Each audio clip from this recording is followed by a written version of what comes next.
Welcome back to Perfect Game Field here in Cedar Rapids, Iowa. And it's Game 4 of Day 1 of the 2022 NCAA Division III Baseball Championships. These guys are ready to go under the lights here at Veterans Memorial Stadium. The Trinity Tigers out of Texas taking on the Panthers from LaGrange in the state of Georgia.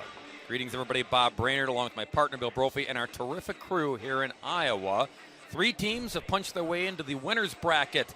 You see them right there. Marietta, the 1 seed. Salisbury, the defending Division III champions from a year ago. Eastern Connecticut State, a 10-3 winner moments ago. And now it's between LaGrange and Trinity, Texas. Who advances into the winner's bracket? We shall see as it unfolds.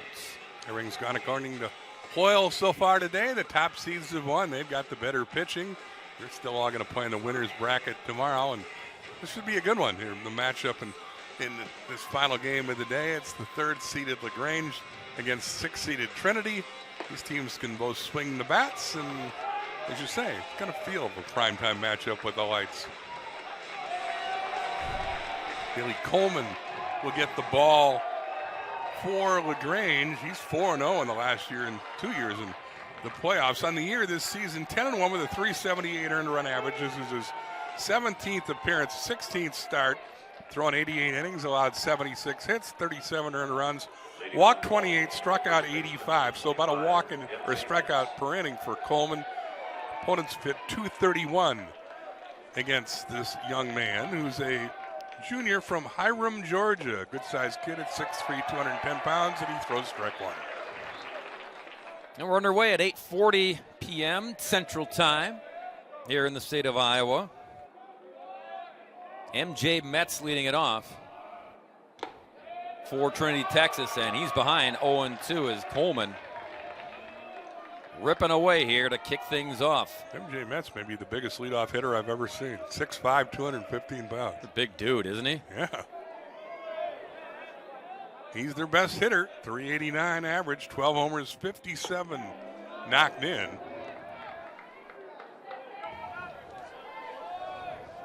Waste pitch there to see if he would chase. He doesn't. 1-2. That's ranks in the top 50 in 9 different offensive categories in Division III.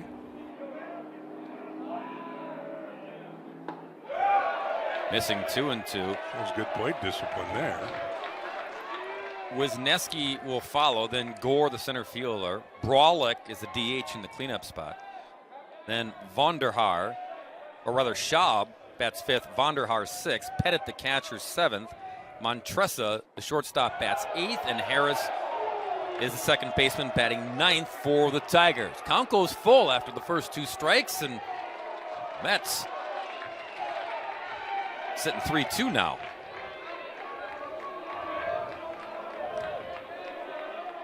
Here it is. And it's ball 4. How about that, AB? The leadoff man falls behind and then sees 4 straight balls to draw the walk. But they were all close. I mean, they're pretty good pitchers' pitches. Mets had the discipline to not swing and coaxes a leadoff walk. Third baseman number 11, Jack Wisniewski. Jack Wisniewski now will set the defense for you for the Panthers after this first pitch is tossed to the Tigers' third baseman.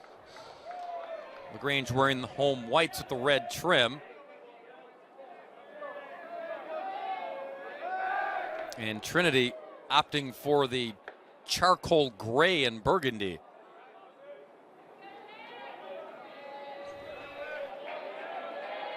Both these teams had big years. Trinity 37-11 at champs of the Southwest Collegiate Athletic Conference.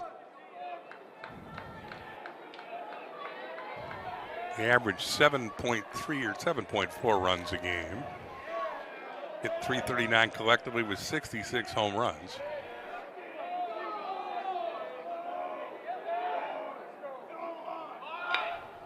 Drops down the bunt. Fielded by Ruth, the third baseman. Sacrifice complete. Mets down to second. Here's that defense for the Panthers. Palo in left, Irvs in center, and Mixon in right. Ruth, who made the play there, is over at third base. Chatham at short. Hebert is at second base. And Larison is at first base.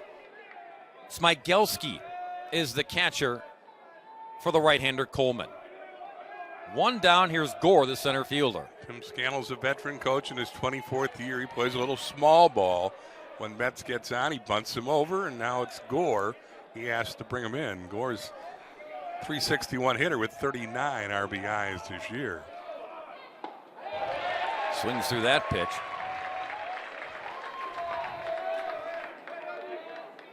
Gore's 5'7" compared to the leadoff hitter's 6'5". You'll see Metz on our center field shot. There he is. I mean, he just towers over everyone, even in that shot. Big target dancing around there behind the bag, trying to distract Coleman.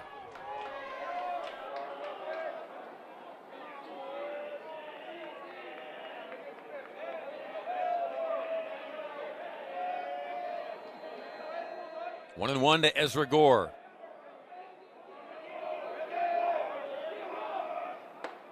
And a strike poured in by Coleman. Trinity here for the third time, all in the last 7 years. They won the event in Appleton in 2016. Scannell was in charge for all those appearances.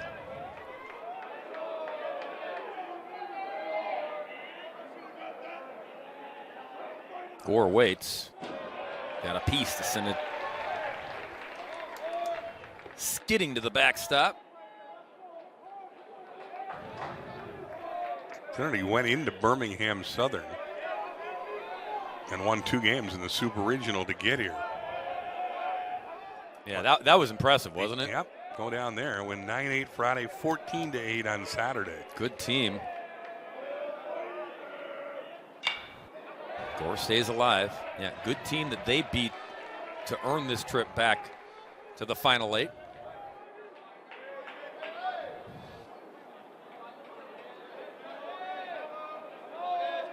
Birmingham Southern was ranked 3rd in the Division3.com poll coming into the postseason. 1-2 on the way. And the hitch and the strikeout. Gore caught looking. Coleman's first strikeout. Yeah, Ezra. He's gritting his teeth saying, ooh, that was a good pitch. And it was. Doesn't strike out often, only for the 19th time this year. And he was looking for help from the umpire, and Jerry Burrish says, no, you're out of here. Jerry is calling balls and strikes. Ben Williams is at first. He's the crew chief. Toby Formiller is at second, and Sam Kaye is down at third. 2 down. Brawlick, the designated hitter. Nathan steps in, hitting from the left side. Takes ball 1 low. Brawlick in 24 starts, hitting .427. He hasn't had 100 ABs yet, but when he's played, been effective. Hit homer, 32 knocked in. He's the cleanup hitter. Smigelski smothers that pitch in the dirt. 2-0.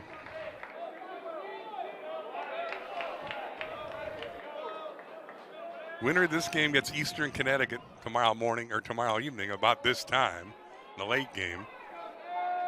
The loser gets Baldwin Wallace in an elimination game about 4:30 tomorrow. Those are both Central times.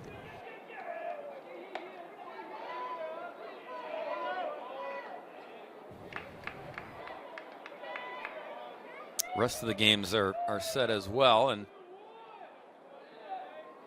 tomorrow 2 teams will be sent home from the tournament. Be down to 6 at day's end. 2-0 to Nathan. Brawlick takes a strike. 2-1. Thought it was a little low. Did Nathan.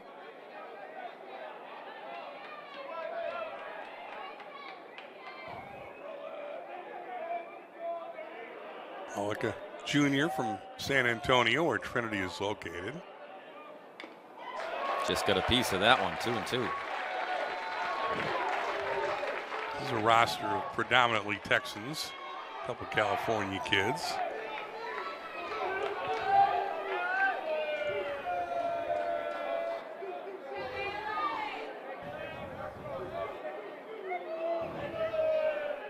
2-2 with 2 away. You see Metz in your picture out at second base. And we've seen plenty of this here under the lights. Everyone's swatting at the bugs that have emerged here.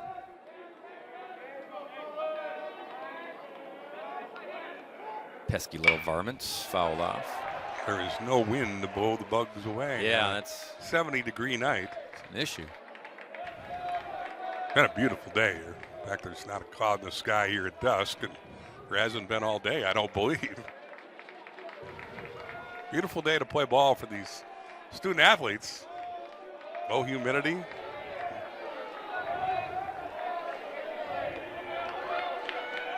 Two and two to Brawlick. One more time. Upstairs, 3-2.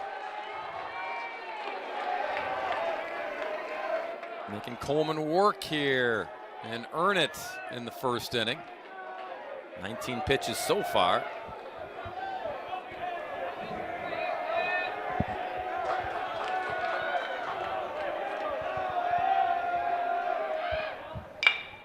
Make it 20. And in the process, get the final out of the frame. Tigers get nothing.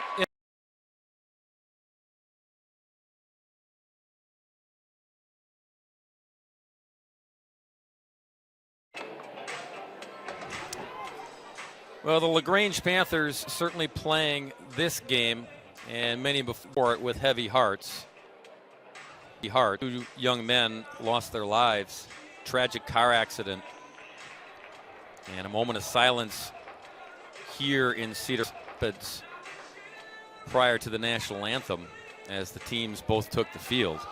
Jacob Brown and Stephen Bartolotta were integral parts of this team. In fact, Brown was the winning pitcher the day he died, a day when LaGrange won the conference championship, and for a tragic accident, a third person also killed in the car crash. A third, again, changed the whole way. I'm sure the young men in that dugout view baseball, but they're playing baseball and enjoying and honoring their teammates the best they can, and they got here to the College World Series doing something where they feel comfortable on the field, and you don't get over it, but it's therapeutic, I think. And you see the patch worn over the hearts of these LaGrange players with the initials and the numbers of their fallen teammates. They've used it, as you said, Bill, as a rallying point, a unifying point for the team and the community. It made national news and national headlines.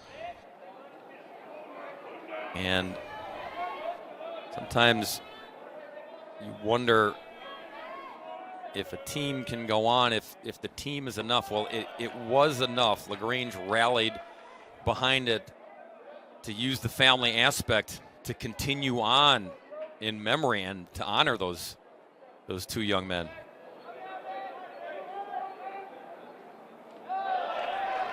LaGrange had a pretty good year. They're 42-7.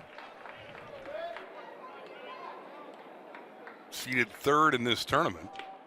Champions of the USA South Atlantic Conference.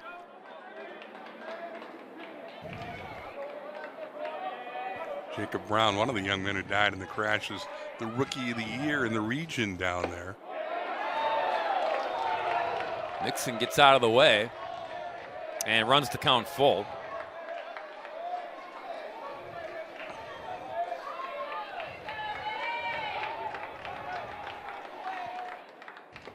And a swing and a miss. Chiavona fights back to get the punch out of the leadoff man. Here's a look at Joseph Chiavona, 6'1", 175 pounds, a sophomore from Laredo, Texas. Joseph 10-1 in the year with a 4.11 ERA. This is his 19th appearance, his 9th start. He's thrown 4 complete games and had a couple saves, so he's done it all for the Tigers. In 85 and a third innings, Chiavona's allowed 87 hits. 39 earned runs, has walked 20, struck out 75 now after the mix and punch out, and opponents have hit 267 against this right-hander. Good look at the young man, number 3, facing McKinley Irves. Fights it off foul. McKinley's a good player, .413 hitter with 5 homers. Irves also knocked in 45 runs. All conference selection. Good eye at the plate. He's walked a school record 50 times this season. A little comebacker up the middle of base hit for Herbs. So he's aboard with a 1-out single. Ruth will be next. After that, Larison, the first baseman in the cleanup spot. Chatham is the shortstop batting 5th. Smigelski, the catcher, followed by Aldridge, the designated hitter, batting 7th. Haybears at second, batting 8th, and Palo, the left fielder, bats 9th. That's the batting card for the Panthers. Here is Ruth, the third baseman. Joe Ruth had a big year. He's an All-American, hitting .443. And the throw over to first gets away. And Irv scampers down to second. It's an E1. See if it's costly here for Trinity. Got 6 errors committed in the tournament today. They're now 7. And 4 of them have been committed by pitchers. You got to learn how to field your position. Ruth fouls it off hard.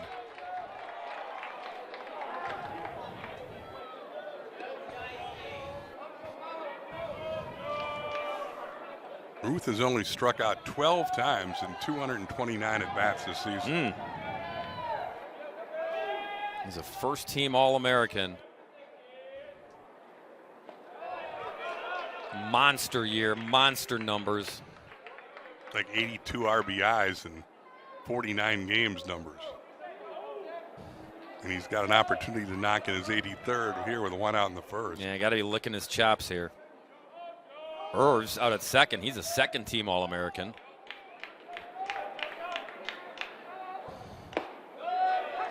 Strike there, 1-2.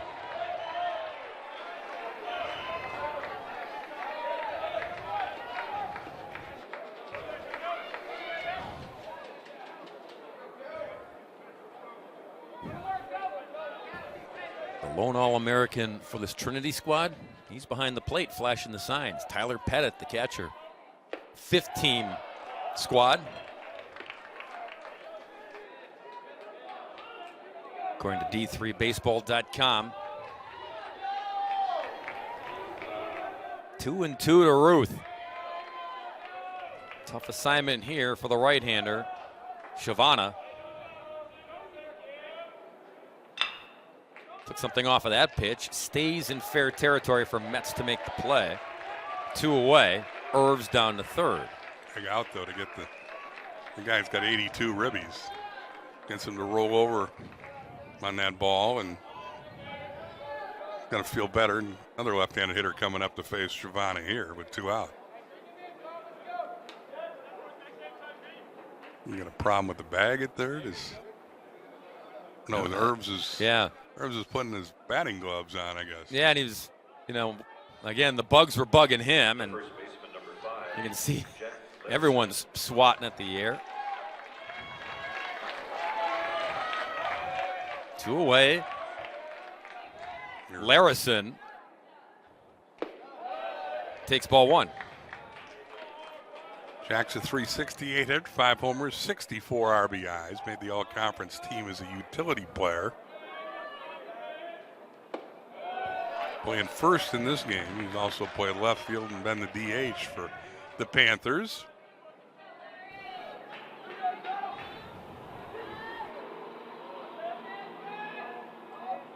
Sitting 2-0 here.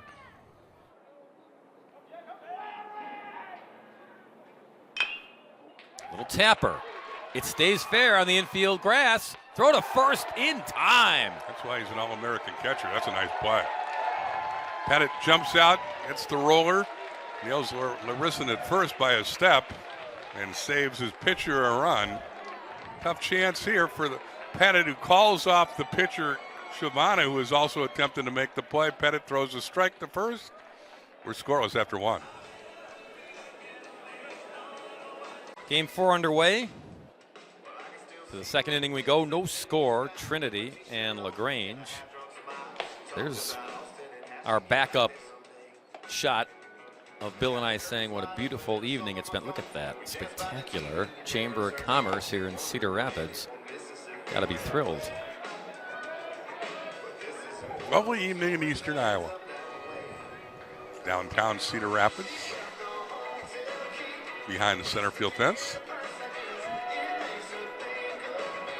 The home of the Cedar Rapids Colonels.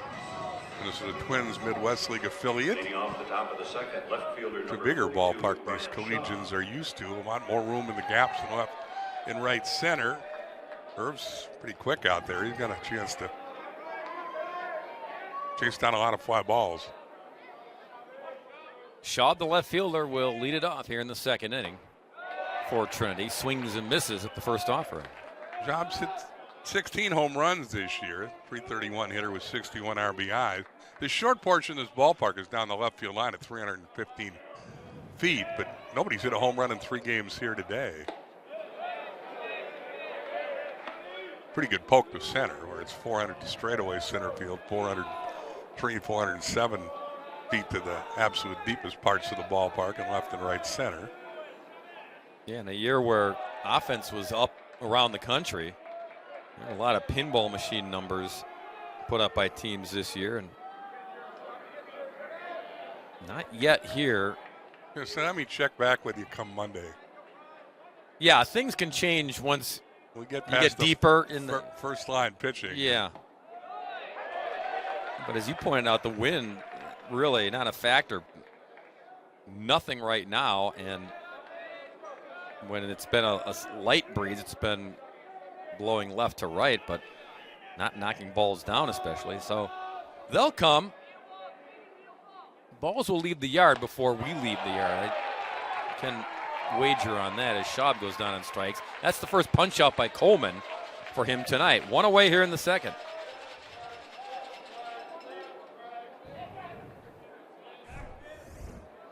Coleman walks around a lot behind the mound, didn't he? Vonderhaar. And we've only seen him for 2 innings, but he seems to like to gather his thoughts before he pitches.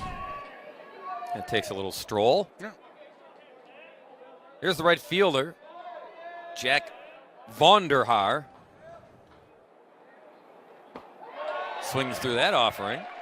Left-handed hitters hitting 317. 4 homers, 31 knocked in.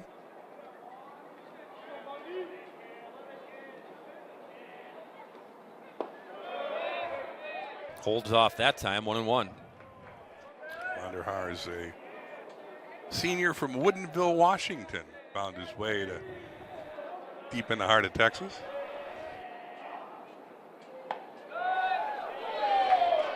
Smigelski struck the pose there behind the dish and didn't get the call. 2-1.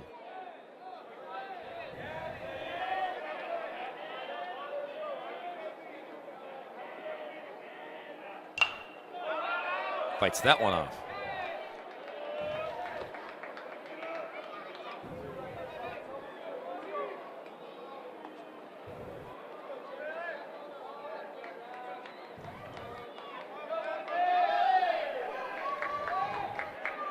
Coleman ready. 2-2 on the way and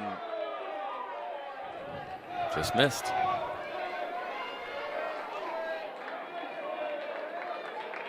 Smigelski's doing a good job framing, helping his pitcher best he can.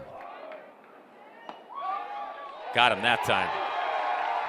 That one perfect from Coleman. Back-to-back Ks here in the second. Vonderhaar doesn't agree with you with the perfection thing, but he's punched out. Again, I think the catcher helps him here. That pitcher's pitched to be sure. The catcher, number 28, Tyler Pettit. 2 up, 2 down. Here's Pettit, who made that nice defensive play to end the last inning.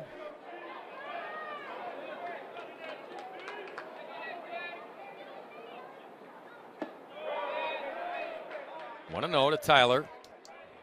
And you mentioned 15 All-American, a 2-time All-SCAC team.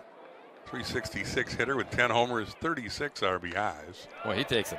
He doesn't get cheated up there. Big cut there, even though it was foul. Getting his money's worth up there. He's built like a catcher, isn't he? He definitely is. An old style catcher. Yeah. Back the mid-'80s type catcher. Yeah, to be sure.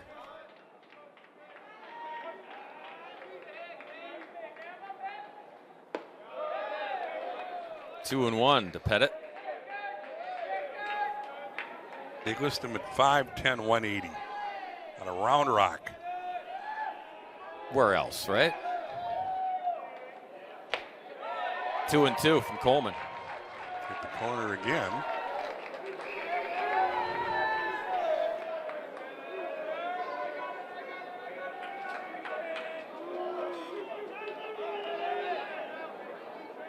Pettit steps out, back in there. 2-2 with 2 away. And it's 3-2.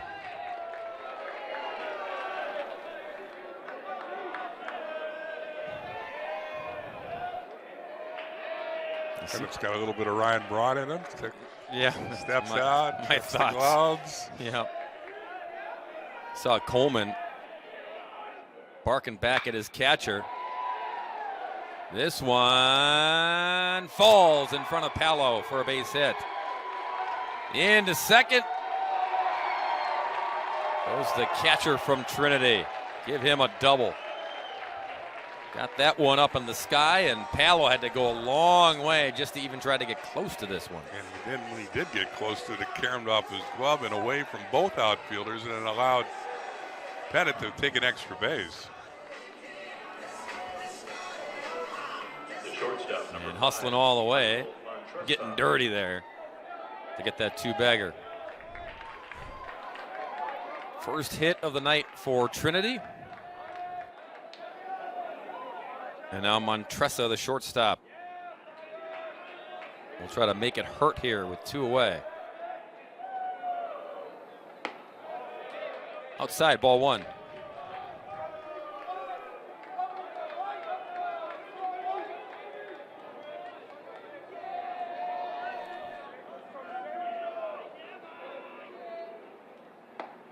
There's a strike.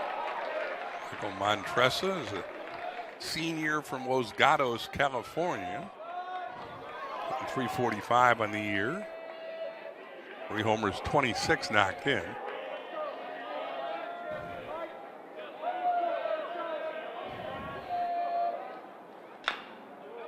Fouled that one off.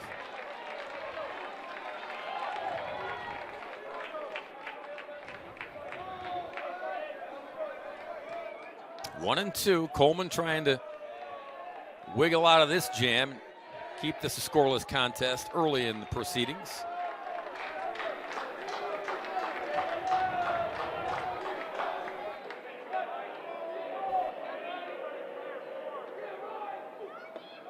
In the dirt, Smigelski smothered it. 2 and 2.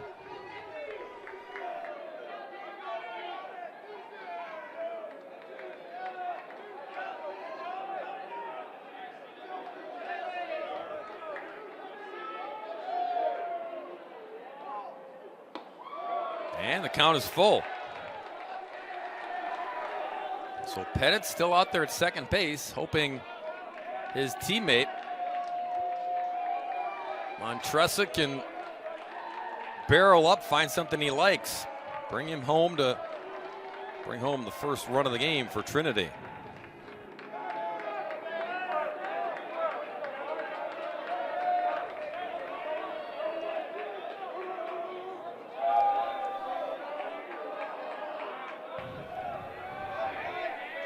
Again, Coleman with the step off and the reset.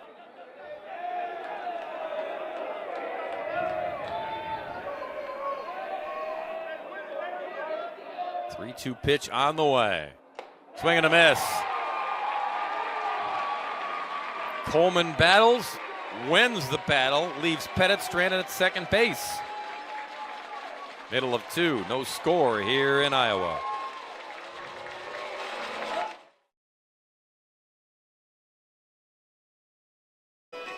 Back here in Cedar Rapids, nightfall. It's downtown. Leading off the bottom of the second inning for the Panthers, shortstop number 21, Cale And this is inside the ballpark. Nice pictures provided all day here in Iowa by our crew.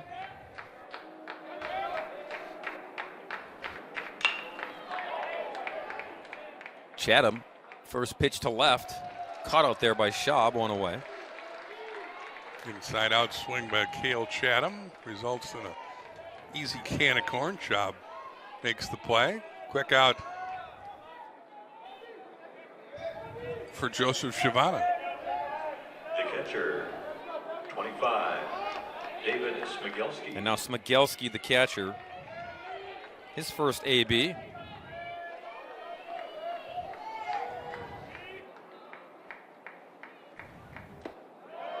Takes a ball.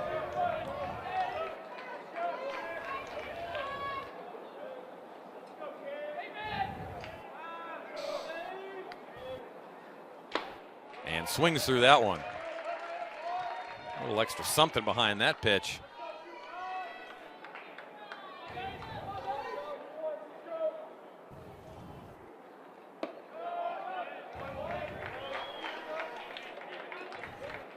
Smigelski's a sophomore from Canton, Georgia. 316 hitter. 3 homers, 27 RBIs.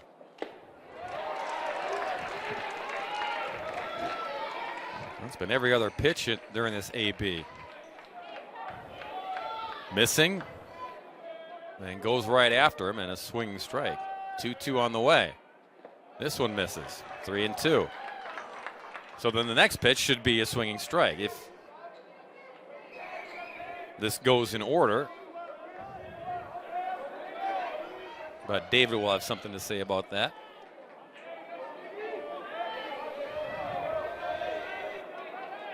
So will the right-hander. Let's see what unfolds. Contact right at the second baseman, Harris. 2 down. And Smigelski well played. Harris didn't have to move. Hits the ball well, but it's a line drive in the box score. Designated hitter number 27, Jared Aldridge. And now the DH, Jared Aldridge. 331 hitter. He takes the ball. 3 homers, 38 RBIs for Aldridge.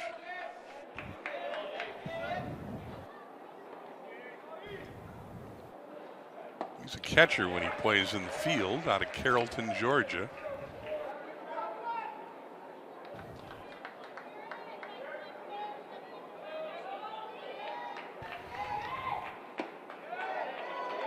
Taking there. 2-1.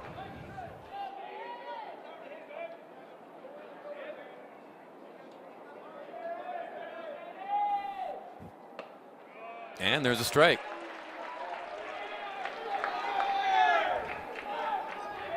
Two and two with 2 down. Aldridge waits and takes a strike. 1-2-3 frame for the Tigers. As we head to the second inning, no score here in Cedar Rapids.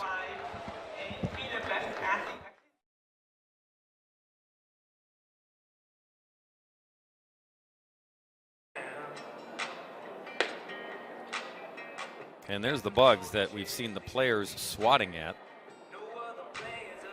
Proof that they have been a nuisance here for the nightcap. Yeah, I don't think the Cedar Rapids Convention and Visitor Bureau talks about them, but what?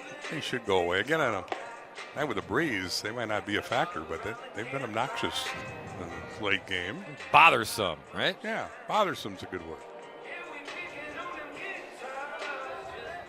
Scoreless game here in the top of the third inning. Coleman goes over and gives Ruth a hug. A little tradition before he steps to the mound each time. Leading off the top of the third for the Tigers, second baseman. Second time through the order coming up here for Coleman. He first has to get through the number 9 hitter. And it's Colt Harris taking ball 1 in the dirt. There's not a bad number 9 hitter, hitting 321 with 6 homers, 42 RBIs.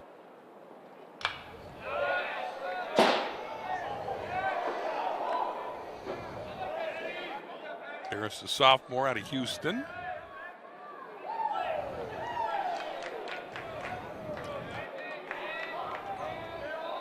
Kid from Texas named Colt. It's It's pretty storybook, isn't it? Look at this play by Hebert. Can he get it there in time? No. Heck of an effort, though, by the LaGrange second baseman. He ranges far to his right to make the play, but lost his footing and couldn't get anything on the throw. Be an infield single for Harris. You see, he goes, shows his range, goes up the middle, but again, loses his feet, and he just can't get any mustard on the throw. Yeah, the right leg gave out and kicked underneath the left leg, and then, yeah, nothing he could do laying there on his behind, but gave it the old college try, did Hebert. Now top of the order in Mets. I don't think Mets is bunting. I don't think he can get that low to bunt. Harris long way down. Harris 2 for 2 in stolen base attempts. This club will steal a base. 78 steals. They've been caught 20 times in 48 games, so they steal a bag a game. And Coleman thinks Harris might be running. Don't think you want to take the bat out of Mets' hands.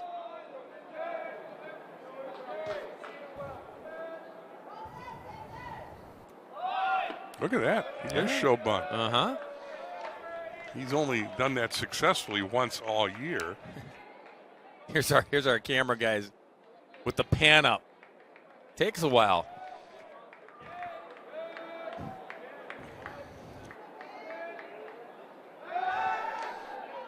Keeping an eye on that runner, Harris. MJ walked in the first inning.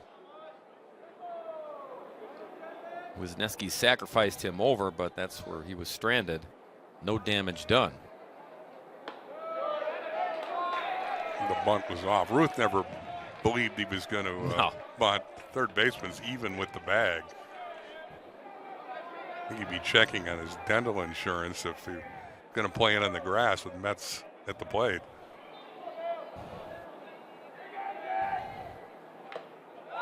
Big hack there. 2-1.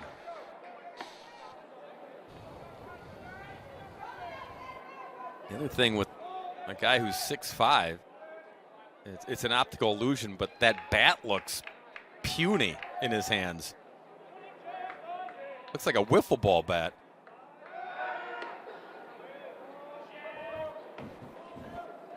This guy can certainly handle it.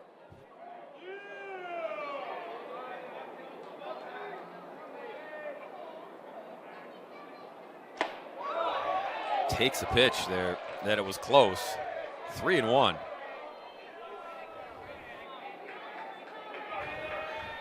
And he kind of just twirls that around like it's a toothpick.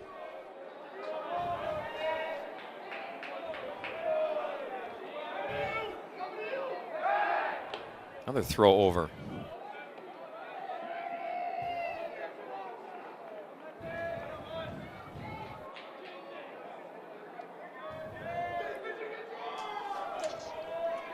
One to Mets, and he got a piece off the end of that bat. So the count is full.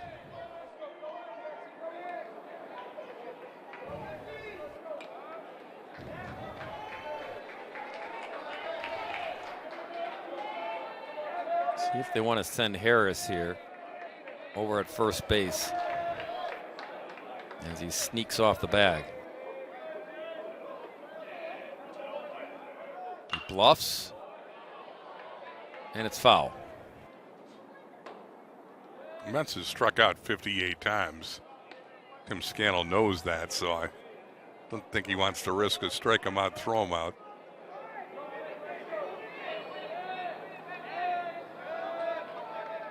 A lot of swing and miss in Mets. So Coleman's hoping for. Slugging percentage is .727, but 58 strikeouts and 198 at bats.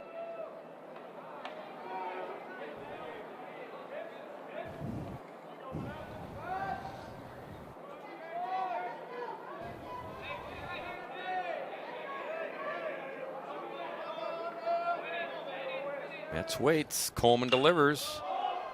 This one, is there room in foul territory? Oh, ran out of room. Harrison gave chase and ended up in row 2. And we've talked about it as we've been here since 10 this morning. A lot of room in foul territory here in this minor league park. Bullpen's down either line, so it's a little treacherous chasing a foul ball down there for the first baseman. He's going to deal with that mound you see over his shoulder, as well as more foul ground than he's used to. That became academic when the ball on the other side of the netting.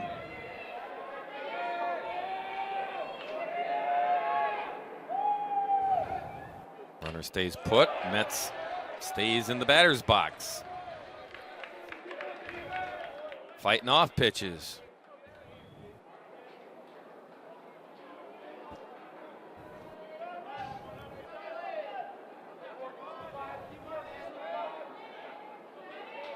So a reset again between pitcher and batter. Coleman against Metz. Coleman works deliberately.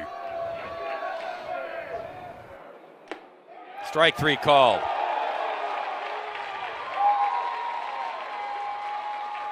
MJ didn't argue, but held the pose and then just asked the home plate umpire, Jerry Bursch, where was it? It was right there. The third baseman, number 11, Jack. I think he was looking fastball and got a breaking pitch and got tied up. And that was definitely strike 3. 5 strikeouts now for Coleman. 55 pitches for Coleman, too, with 1 out in the third. Wisniewski, the batter. Dropped on a sacrifice in the first to try to help the cause. And this time he swings away and gets a base knock to left. 2 aboard with 2 down for the Tigers. I beg your pardon, with 1 down. Nice piece of hitting here by Wisniewski, who goes the other way and serves this one into left field. Gets so hard, Harris can only get to second base as Palo rushes over there to get the ball in a hurry. Opportunity for Ezra Gore with 1 down.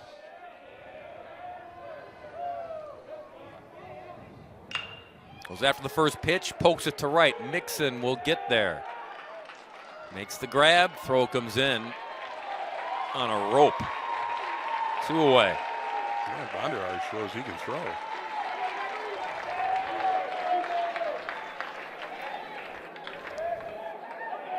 Gore early in the count, sends one to right.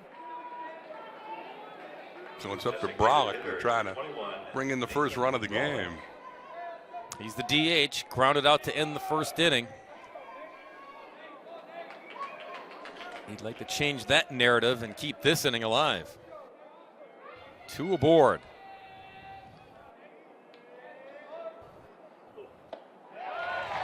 Swings through it.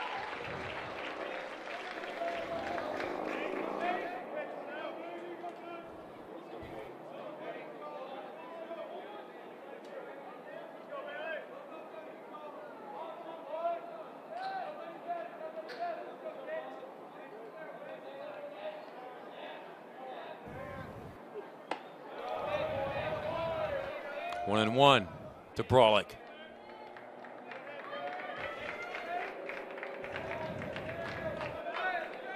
Trinity's an interesting team. They won their regional despite giving up 62 runs in 4 games.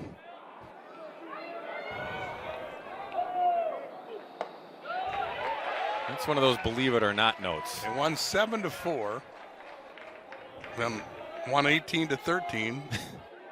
Lost 32-9, and then came back to win 21-13 to win a best-of-5 series against UT Dallas. You heard right, 32-9.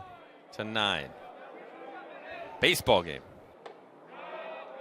They lost that game. They lost. Then came back to win 21-13. 21-13. To clinch the series. Baseball, folks, not football. It's my goodness.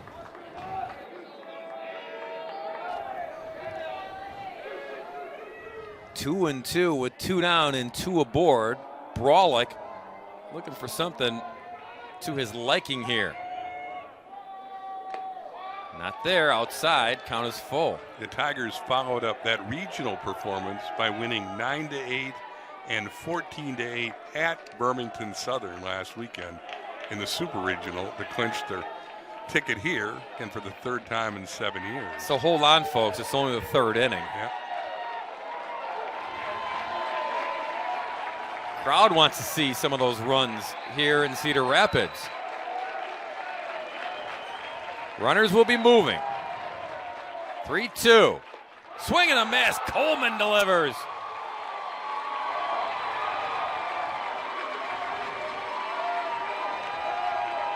And LaGrange faithful appreciative of the fired up right-hander who leaves two stranded. Middle of 3, no score.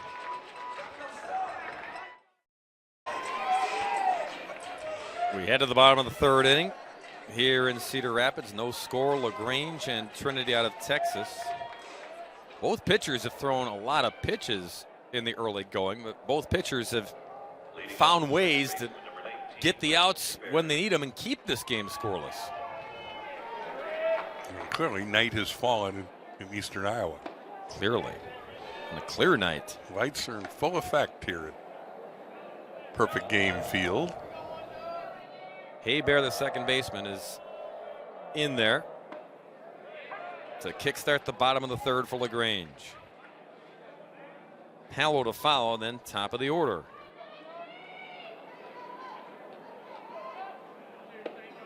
Pitches in time on the appeal. Red Hebert's a .281 hitter on the year, homer, 35 RBIs.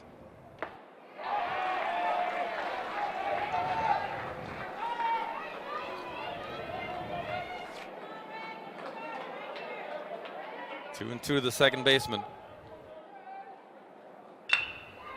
Bouncer to short. Montressa pulled his first baseman off the bag. Good job by Hebert to get down the line, but I think a good throw gets him. See if the score agrees with me. Hebert has to go up the middle, got him double clutched, and then the throw is errant. And even E6. Yep, E6. Even the big guy over there at first, Metz couldn't bail out the shortstop, so it's an error. Yep. Second error committed by the Tigers. Leadoff man aboard here's Pal, the left fielder. Fouls off his first look.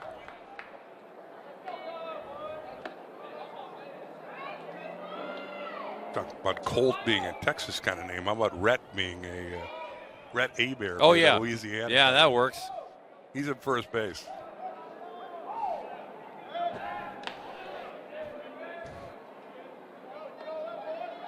Rhett Hebert draws the throw. He's from Zachary, Louisiana.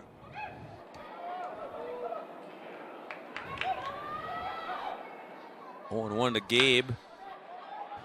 Down to third. Wisniewski goes to second, not in time. Scoop made there by Harris.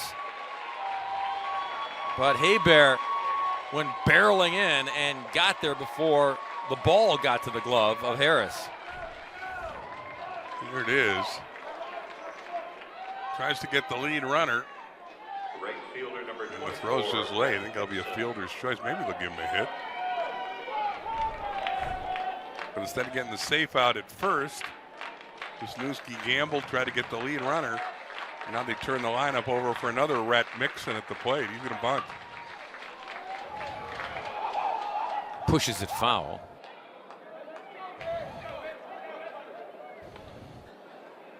Fans, the concession stand. Mixon leads his club in sacrifice hits with 4. They've only had 13 sacrifice hits all season, so not a big believer in small ball, but they might ask Mixon to try to get a bunt down here with 2 on and none out in the third in an attempt to try to get the lead.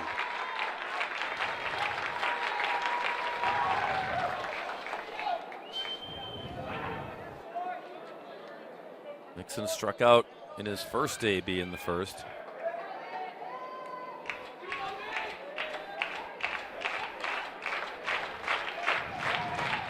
Squares, gets it down. Fielded, fired to first to get the out there. Mission accomplished. Second and third on the sacrifice by the leadoff man. And it'll bring Irvs to the plate. Dangerous stick, singled his last AB. Center fielder, number 1, McKinley Irvs.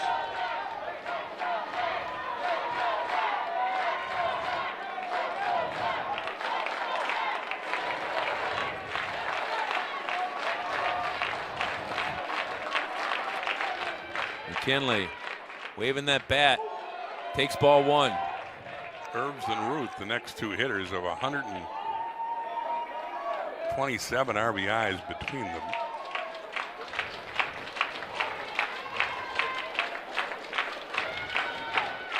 The 1-0. Fights it off foul.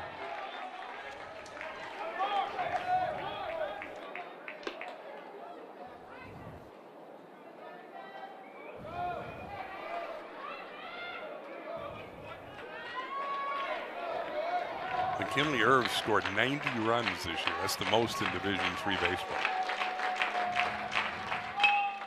Up the middle. He's going to drive in some runs here. 1 run in, throw cut off, make it a pair for Irvs. And LaGrange strikes first here in the 3rd. Well, again, Irvs a second-team All-American with his 46th and 47th RBIs. Goes right up the middle here. Nice piece of hitting. Gets under the pitcher's glove and into center field. Third baseman, number 17, Joe Ruth. 2-0 Panthers. And another lethal weapon in Ruth steps in. Goes the other way to short. Double play ball, perhaps. They turn it. Side retired.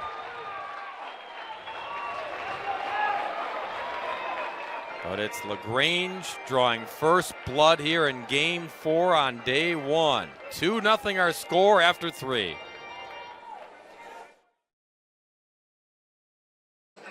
Everyone enjoying a nice relaxing evening here at the yard.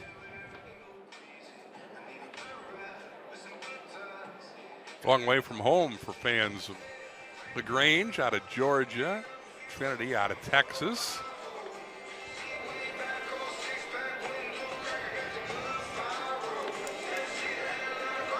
Trinity is a school of 2,139. Private school founded in 1869. LaGrange, smallest school in the tournament, 765 students. Founded in 1831. It's the oldest private college in Georgia. Wow. Leading off And the baseball top of team fourth inning for Trinity, left fielder making a number name for 42, itself. Brian Shaw. Coming in here as the number 3 seed and trying to advance. Set up a meeting with Eastern Connecticut State. They're up 2-0 as we start the 4th inning here. Shaw begins it for Trinity.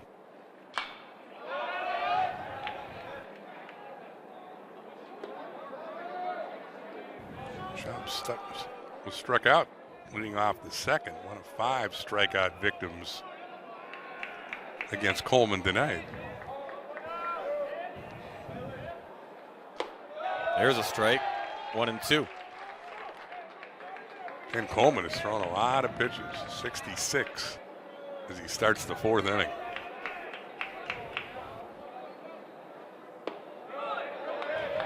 He could use a quick inning.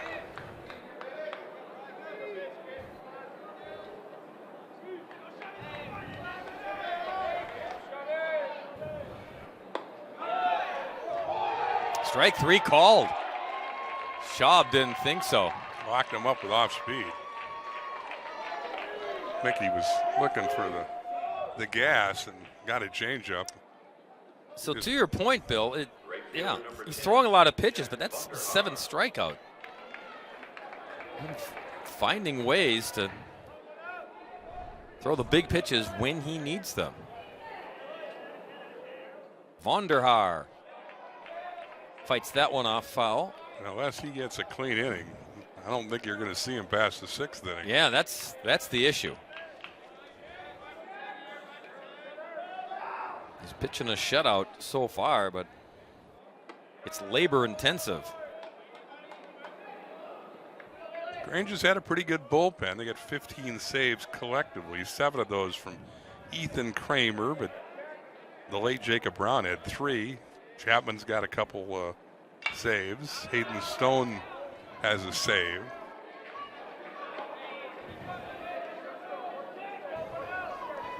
It's 1-2 to Jack.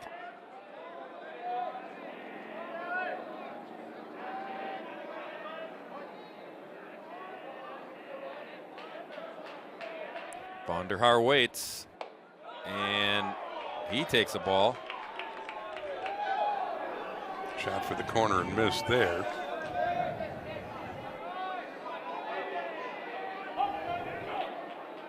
Coleman coming back 2-2. And he spikes it. Count is full.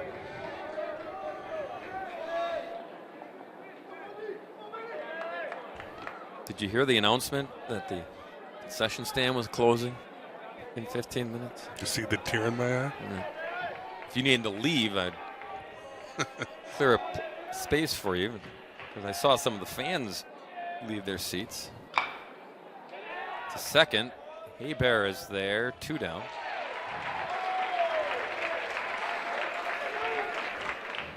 Four in a row now, retired by Coleman. Not good to eat late at night anyway. There you can see they're lining up there at last call. They make the announcement during the nightcap of every session, and you always see the fans scurry it. Really? Last opportunity? I better get up there. Seems a little premature in the 4th inning, doesn't it? Ice cream, not so much tonight. It's not cold, but it's cool. Cool, yeah. And probably a late, or 60s, the high 60s. Yeah. Very comfortable Oh, night. yeah. But yeah, it's not an ice cream Not night. an ice cream night, no. Pettit rolls at the 3rd, and they retire him. There's your quick inning for Coleman, and efficient to boot. 1-2-3 frame for LaGrange and their right-hander, who lead it 2-0.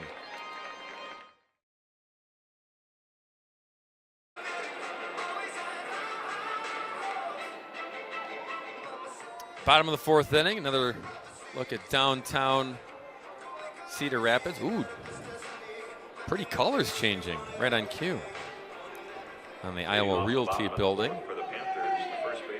Just a veritable light show for you. Yeah. Special. The teams, the 8 teams, I believe they're hubbed downtown. They are. As well. And again, and a change from last year and a change back to normalcy. They'd be able to walk around downtown. They were pretty much in a bubble at the hotel last year. Again, it was eating the conference room, box lunches, and then come to the ballpark in a bus and couldn't see your parents.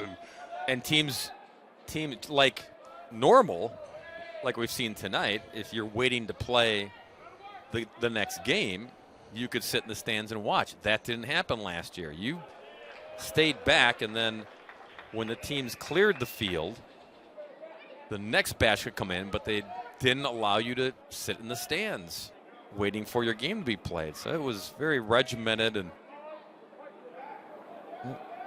safety protocols for the players and coaches and fans, and everybody. There wasn't grumbling. They understood after 2020. They understood whatever we need to do to play baseball games and play for a national championship, we'll do it. Yeah, those restrictions are better than not playing. Right. And Larison looks at a strike, and he's out with the second punch out. Chavana registers here in the 4th inning. And Chatham will be the batter. Talked about Coleman's pitch count. Chavana's only at 48 now with 1 out in the 4th. Shortstop, number 21, Cale Chatham. Chatham with a mighty cut.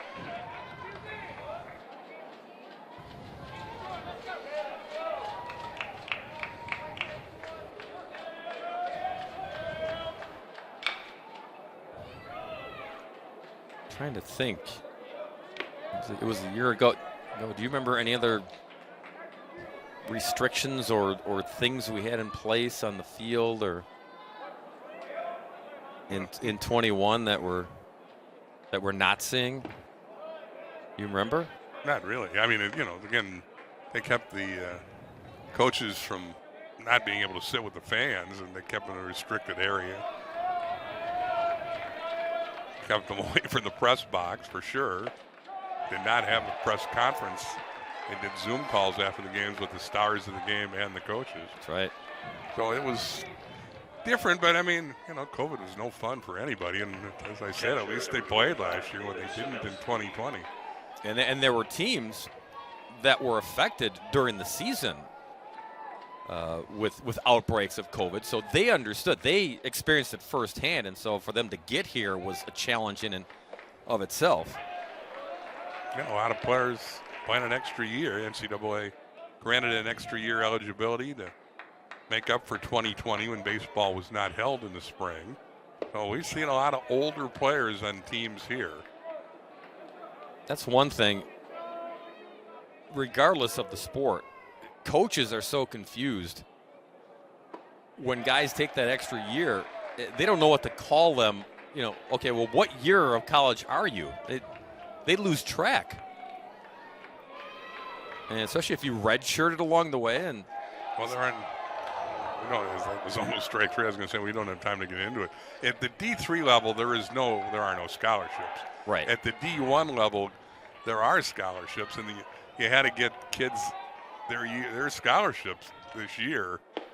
So coaches were taxed by having to come up with extra money for kids. That will not be the case next year. They'll still get an extra year of eligibility at the D1 level if they want to use it, but the coaches will be asked to do it within the parameters of the number of scholarships in each sport. LaGrange catcher with 2 down, singles to right field. So still life here in the bottom of the 4th inning for the Panthers. Aldridge the DH. Try to continue things. Migelski goes the other way and dumps his ball in front of the right fielder Mixon for the 3rd hit of the night for LaGrange. Panthers trying to do something with 2 outs. Strike to Aldridge. He struck out his first look in the 2nd inning.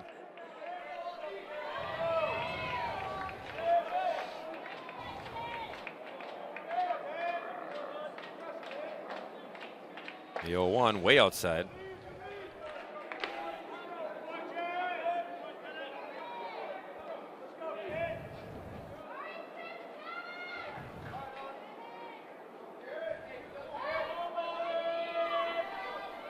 One.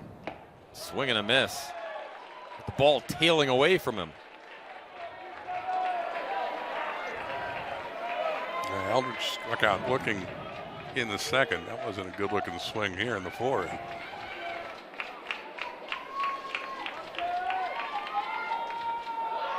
Check the swing there. Just in time. It's blocked by Pettit.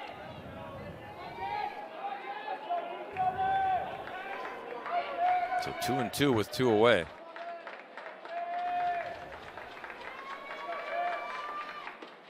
And down on strikes, Aldridge again to end the 4th inning. To the 5th we go in Game 4 on day 1. 2-0 the score.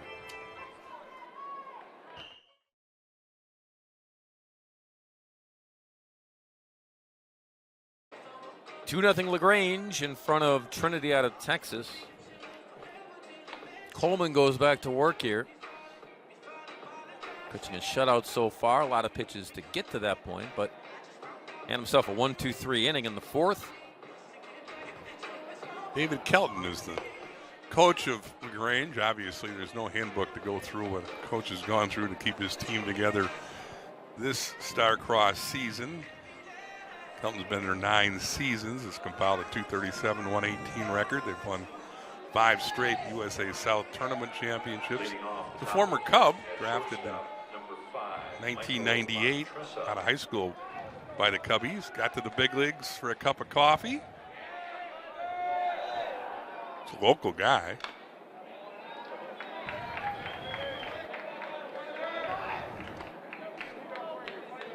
Even a cup of coffee in the majors. That's. Kelton got called up when Sammy Sosa got suspended for the cork bat. Is that right? Yeah. Mixon and Wright will make the catch here. One away. That's incredible. That's 3 hits in a limited time in the big leagues. But he got called up, and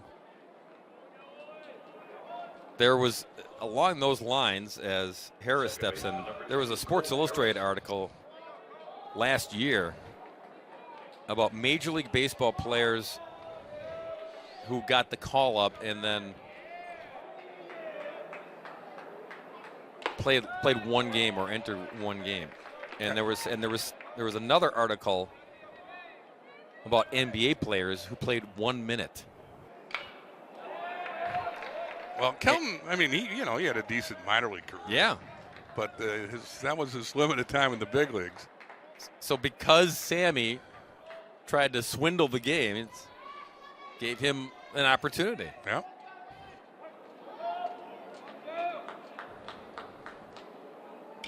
Oh, 2 sliced into the seats. And Kelton's had a good career coaching at LaGrange.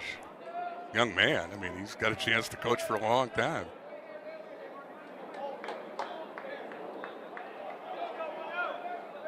Oh, 2 to Harris. Colt looks at it. 1 and 2.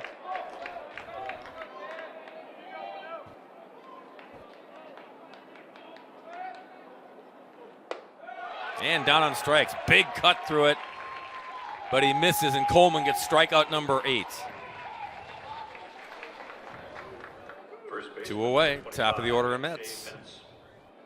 Harris talking to Wisniewski, the on-deck hitter, about the Coleman's throwing now his second time through the order. Be the 3rd at bat for Mets. First baseman walked in the 1st, struck out in the 3rd. Makes contact here, shallow left, and it'll fall. 2-out single by Mets. That's a big, strong guy. Muscles that one into left field against the charging Palo. 4th hit allowed by Coleman.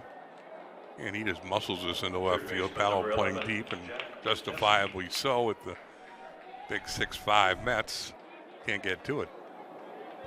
So here's Wisniewski, the second baseman. Sacrifice in the 1st, single in the 3rd.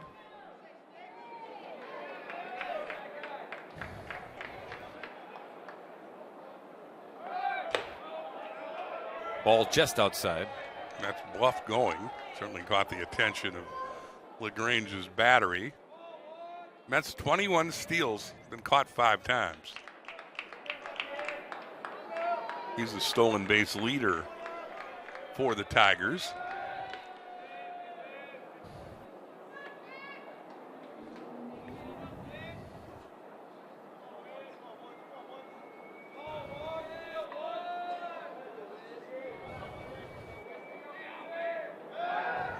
Another throw over, close.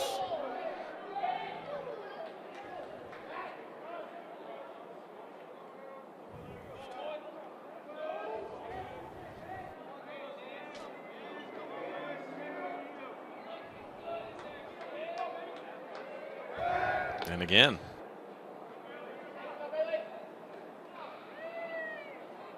Getting dirty over there. It's 25. Trying to wear him out.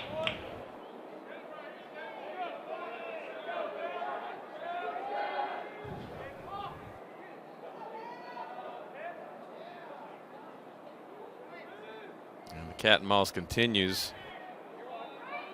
Going to run through the signs and break it up a little bit.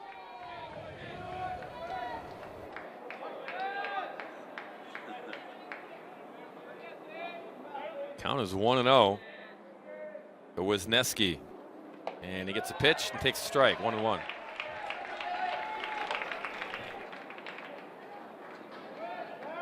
Husky with the sacrifice in the first inning, an opposite field single to left in the third. Down to the third base coach for a sign.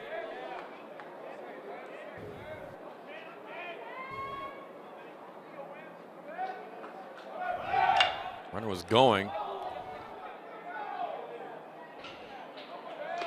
And Mets will retreat back to first. It might have been a hit and run. And Mets has succeeded at getting his uniform quite dirty.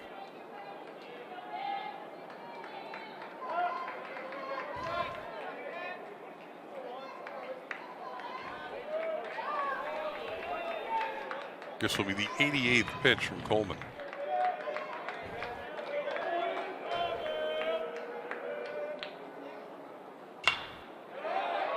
He'll throw 89.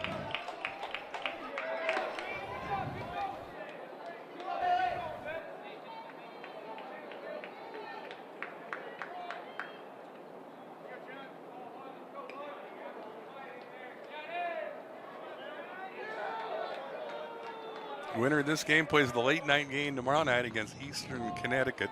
They say it's going to start at 7:45. They say. That's Central Time, and they are never right about that. Particularly on day 2 when we start seeing second line pitching. The loser of this game plays against Baldwin Wallace in a game they say starts at 4:30 Central Time. We just attach the word ish next to the times. It's in the general vicinity. Runner goes and no throw. Pitch in the dirt. It didn't give Smigelski an opportunity to throw out Mets, who now has team high 22 stolen bases this year. Big long strides in that kid too, as you can imagine. So in scoring position here for Trinity. 2 outs and a 2-2 count to Wisniewski.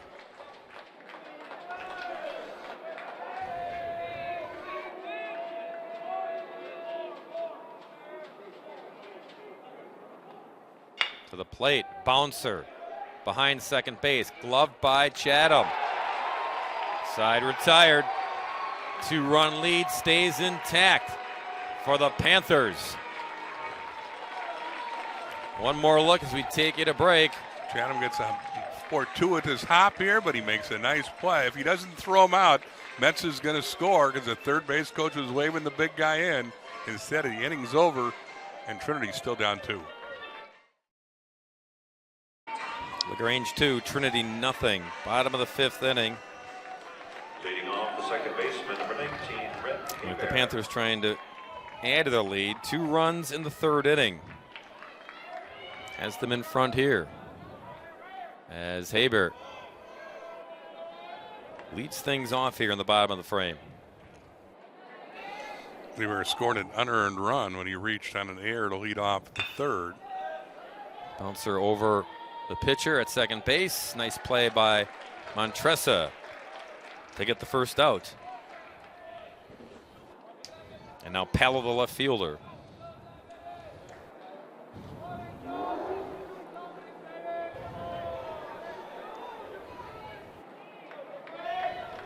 Left fielder number 31, Gabriel Palo. Palo singled in that 2-run 3rd, helped move things along after, as Bill mentioned, the error.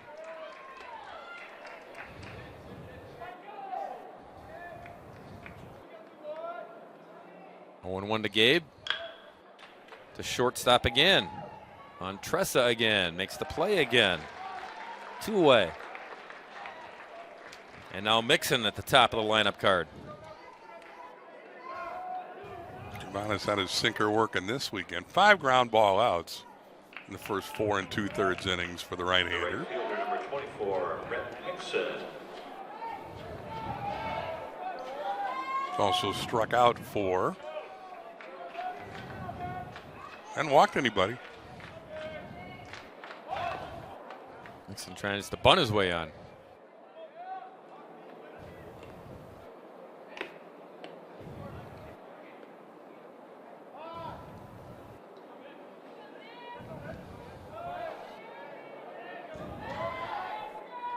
0-1 to Rhett. Put down a sacrifice bunt in the third when LaGrange scored 2 runs, set up Irvs for the 2-run single, which is the difference of the game.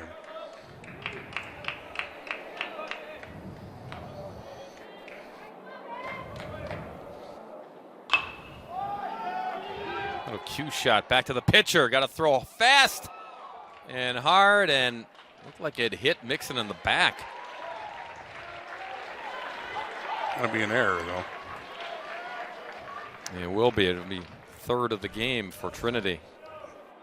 Yeah, and Carvana bounces out the mound, hurries his throw, and it's the dugout side of first base. Didn't give him big old Mets a chance to get that ball. Yeah, you're right. I think he might have got a piece of the base runner. Yeah, just skimmed him. Maybe off of the helmet flap, and the hand was up there too. Oh, he's showing. Yeah, nice of him to point out where he got hit for our viewing audience. Just right there on the shoulder. I think Coach Scannell suggesting he ran out of the baseline and he didn't give the pitcher a chance to get the ball to the first baseman. Don't know if he's going to challenge it, but he continues the discussion here with Mr. Bursch, the plate umpire. And he's saying he ran out of the baseline. Bursch disagrees. Okay, now watch the replay again. Well, you can see he's on the chalk. But it's an errant throw is the reason he beats it. I don't think Scannell had a legitimate argument there.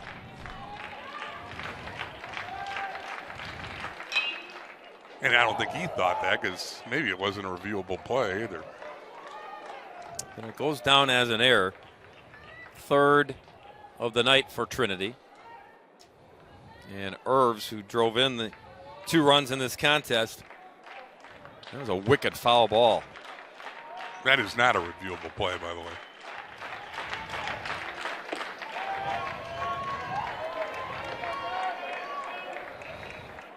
One and one to McKinley.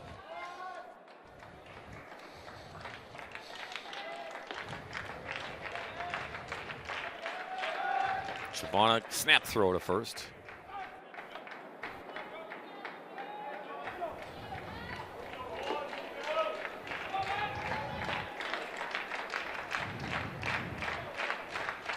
The 1-1. Irvs gives it a ride high in the sky, giving chase, and it falls. He caught it? The center fielder caught it after it caromed off the right fielder. Are you kidding me? I think Vanderheer's hurt. Well, Irvs continued to run around the bases just in case and came all the way around to score. I think Gore made the catch, and obviously the right fielder is still down, and they're calling for medical attention, but I think Gore caught the ball. Really, nobody on the field is quite sure what happened. Vanderheer, meantime, pounding the turf. He was holding his kneecap and continued. You see him right there, the left kneecap. So he's hurt, but I think the inning is over as Gore made the catch after Vanderheer didn't. Here we go. Irvs, the long drive. The ball carried a lot further than the right fielder thought. He thought he had a bead on it. Hits his glove and then bounces up, and before it hits the ground, Gore makes the catch to end the inning. But I think he might have did something to his knee in the process of a circus catch to end the frame. Maybe hyperextended it, but regardless, the catch made.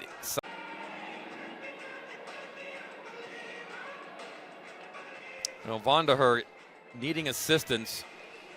Medical team was out there, and now teammates are helping him get back into the dugout.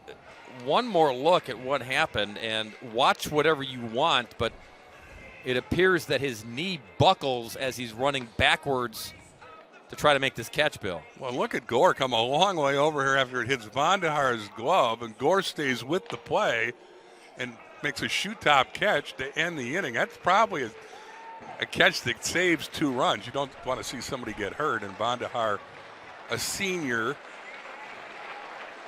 middle-of-the-order guy for him, Looks like he may be done at least for tomorrow with that knee issue. I mean, don't want to speculate, but it sure doesn't look good right now. And the Trinity fans give the big right fielder a nice round of applause. But a heads-up play by Gore to stay with that, and we could have had a 4-0 game if Gore didn't get over there and make the shoe-top catch. I'm watching the fielders run back to try to get to that baseball, and then when you see the right fielder collapse, you think play over, disaster. Meantime, Herbs is on his horse. He's thinking off the jump that this might get over his head, so he's running hard the whole way. Could have been 2 runs tallied, but as Bill said, give Gore credit because he doesn't give up, and then right place, right time to play the carom and get the 3rd out. Yeah, you got to be athletic to follow the ball and pick the ball off your shoe tops. This is Gore leading off the 6th for Trinity. How many times do you see a player catch a ball off the other outfielder, About one every time, come up with a big hit, and he gives this one a ride all the way to the warning track, but Herbs is there to haul it in. One away on a noisy 1st out. Yeah, Gore hits it a long way, but Herbs' turnaround is fair play. He makes the catch. Designated hitter number 21, Nathan Brawley. Here's Brawley, the designated hitter. Vonderhaar is in the number 6 spot, so his spot is 2 hitters away. So we'll see what Trinity does. If his spot comes up here, who would hit in his place?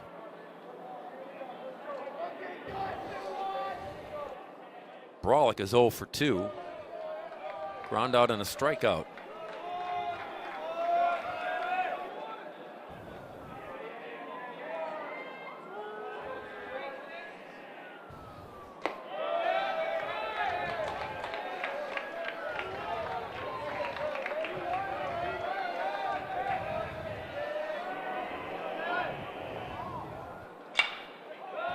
Swing and fouling. Brawley ahead on the count, yeah.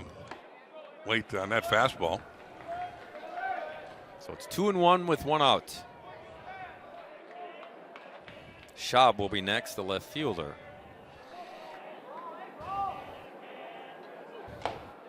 Checked his swing, but not in time. 2-2.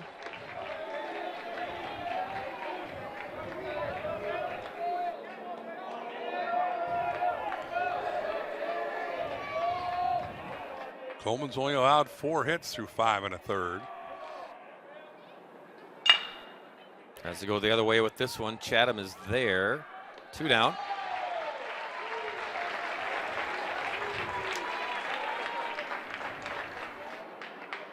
Six ground ball outs for Coleman. Yeah, and wedged around all those. 8 strikeouts. Schaub has struck out twice. Done a good job of nullifying one of Trinity's better hitters. Brian leads his club with home runs with 16, RBIs with 61. Strike to Schaub. On deck in Vonderhaar's spot is number 34, Evan McDonald. He's a senior outfielder.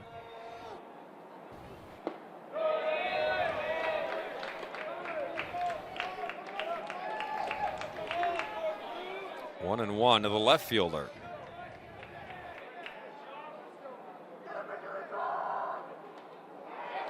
Got hit in the shoulder. Free pass for him. Free pass with a bruise. And here is McDonald.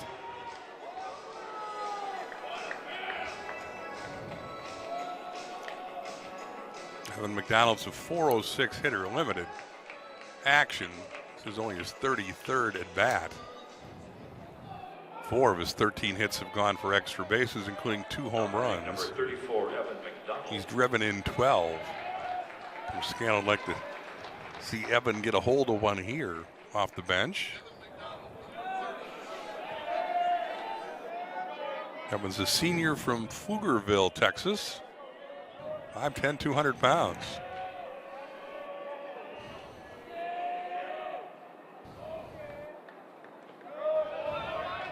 The old adage, always be ready. You never know when your number will be called. And an injury to the right fielder plugs McDonald into the College World Series.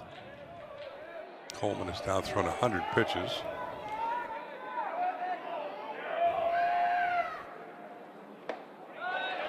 One and one to Evan. Muscled up on his 101st pitch.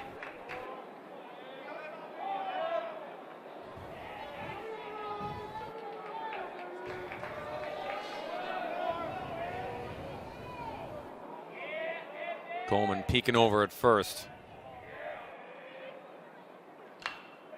Fouled back to the screen.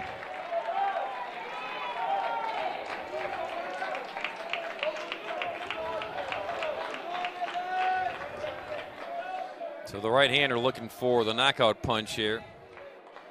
Any way at all to get the third out and keep the shutout intact.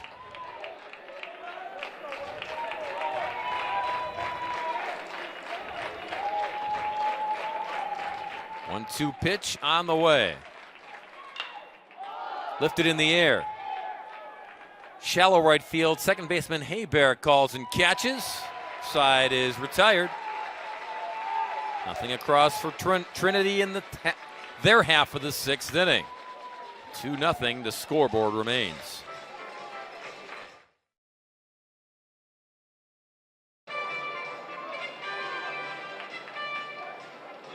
Some of the kids on the berm and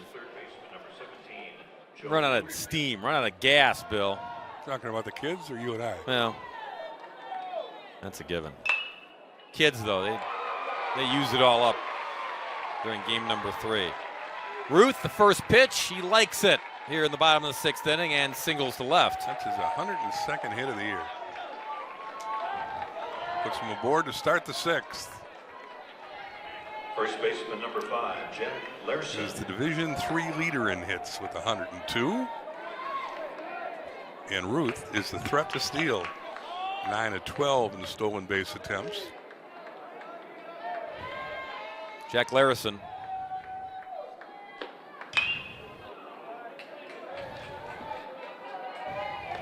Grounded out, struck out in his 2 previous trips. Larson, a fifth-year kid. Led Division III in sacrifice flies. Don't see that often on the back of a baseball card. Yeah, that's something. He had 26 of them this year. Not going to get the chance here unless Ruth had hit the third on a pickoff that gone awry. A couple wild pitches.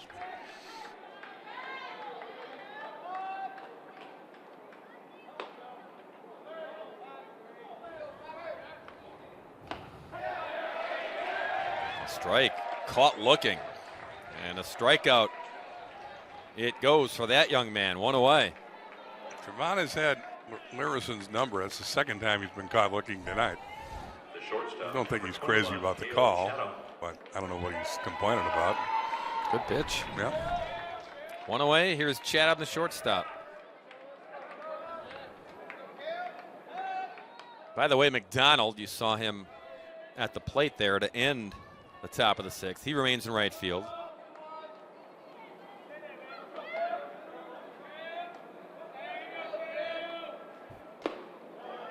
Kel Chatham, the hitter, 0 for 2 tonight, obviously a position player. He also pitches for this club.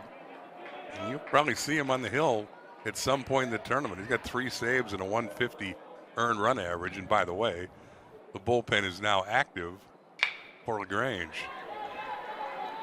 Ooh, nice play, but the throw to first. Harris couldn't get his footing. Able to climb the ladder and grab that baseball before it went into center field, but then he tried to set and throw, and that was difficult. Infield hit and a high bounder over the mound. Harris does a nice job as getting to the ball, but as Bob said, couldn't get anything on the throw. Mets came off the bag. And the catcher, number 25, David Smigelski. 5 hits now for the Panthers. They've got 2 aboard for their catcher. He singled his last AB in the 4th.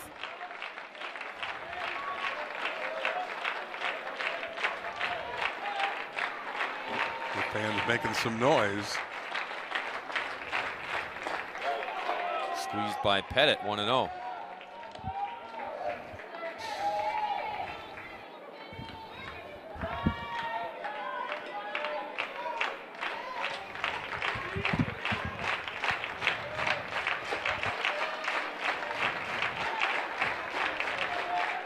LaGrange dugout joining the fans. 1-1. Miguelski's a .316 hitter, has 27 RBIs on the year.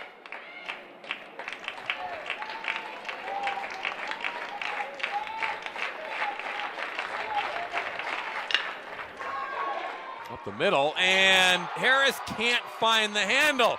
Runner going to come all the way around from second. Never stopped running was Ruth, and it's 3-0. Miguelski goes up the middle. It's under the pitcher's glove, as you say. Harris thought he had a chance at the ball, but it hits the base of his glove and goes into center field. Going to be tough to get more than one out in the play anyway. Ruth, as you said, good base running all the way and scores a big insurance run for the Panthers. It's 3-0. That's the fourth error committed by Trinity. Ooh, that's a tough error. Yep. And it really hurt because Ruth just kept on going. He couldn't see what was going on with his back turn of the play, but he watched the windmill and able to just keep on churning to get to home plate. 3-0 now. This one lifted to the gap. Giving chase. It'll split them. 2 runs are going to score. No, make it 1. Stop sign went up, but it's 4-0 LaGrange on a booming RBI double by Aldridge.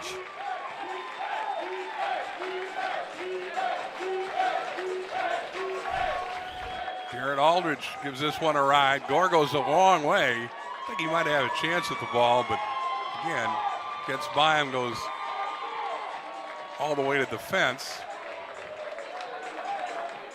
Chatham scores. Now it's 4-0, and there's nobody in the bullpen for Trinity. And LaGrange got a chance to break this open. Runners at second and third, 1 out. Yep. Now they're going to get somebody. Just started to warm up here. Corey Cater. I was gonna say, I don't think he's thrown a warm-up pitch yet. Yeah. He just started a light toss, but that's it. And they're going to buy some time for Crater.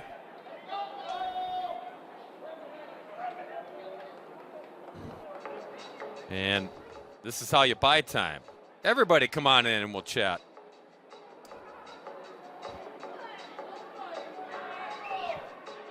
On that play, on the double by Aldridge, Smikelski, you could see him between first and second. He wasn't certain the ball was going to fall, and he kind of waited between the bags. And then when it did fall, he rounded second and was full steam into third. Looked like they might send him, but then because of the hesitation, they played it safe. Wow. Cater's going to come in, barely warmed up. But nevertheless, the change will be made. So we'll step aside here in Cedar Rapids on the switch. 4-0 our score, LaGrange in front. It appears that the head coach is going to go out there and chat him up and buy some time. That wasn't the case here. It was, what do we think? Make the change, and the change is made to Corey Cater, the right-hander. Well, Tim Scannell knew that his starter, Shavana, had enough. So he bought some time before he finally signaled to the bullpen, and now you get to meet Corey Cater, who's a large fella, 6'6", 215, a senior from Sacramento. Looks like he throws pretty hard. On the year, Cater's 3-4 with a 6.60 ERA. This is his 13th appearance, his 7th out of the bullpen. He's got a save, 45 innings. Cater's allowed 49 hits, 33 earned runs. He's walked 35, struck out 55, and opponents have hit .275 against Corey Cater.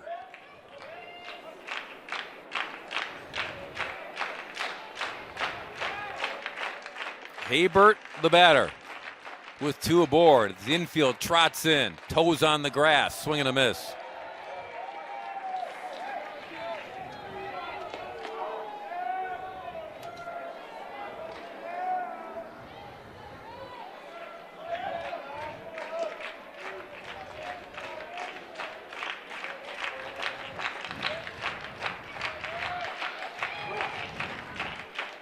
Here's the bunt.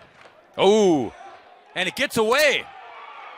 Pettit couldn't find the handle, had to jump out of the catcher's box to try to bring it down, and couldn't. If he does, he's going to get the runner. Instead, it's 5-0.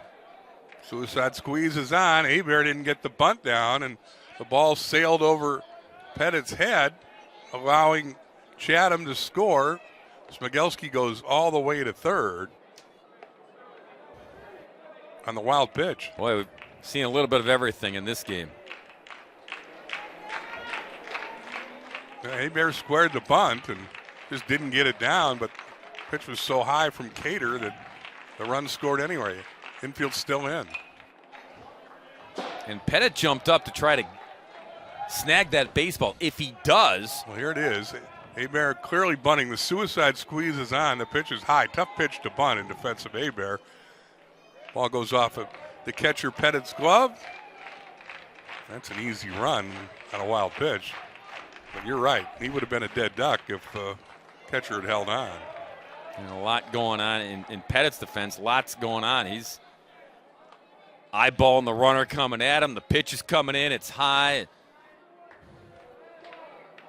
And result, third run of the inning is in for LaGrange. 1-2 pitch. Swing and a miss. Defensive hack by Hebert. So the second out recorded here in the 6th. Powell will be the hitter. Left fielder number 31, Gabriel Powell. Monitoring the Twitter machine, Bill, as you know, and Trinity Athletics, they posted the play in the top half of the 6th inning, the catch by Gore. Said someone get the hashtag SportsCenter Top 10 crew on the phone. Cost the right fielder with the injury. Gore, right place, right time. Incredible catch. Well, here's the play we're referencing. Again, Vandahar thought he had it measured. His knee went out. Gore, doing what good center fielders do, going to back up the right fielder. Picks it up off his shoe tops to get the inning-ending catch last inning. And when you see the replay again, it looked like it went off the knee of the outfielder. Did I see that right? Was it actually off his knee? At first I thought it was off the glove. Again, so much is going on. Every time you watch the play, you see something different. Might have gone off of Vondenhaar's knee that he actually twisted and had to be taken out of the ball game. Weird, wild stuff here in Cedar Rapids. 2-2 with 2 down. Powell the batter. Another run available down the line at third base in Aldridge. And it's strike 3 called. Side retired, but not until the Panthers make it a 5 spot on the scoreboard with 3 here in the bottom of the 6th inning.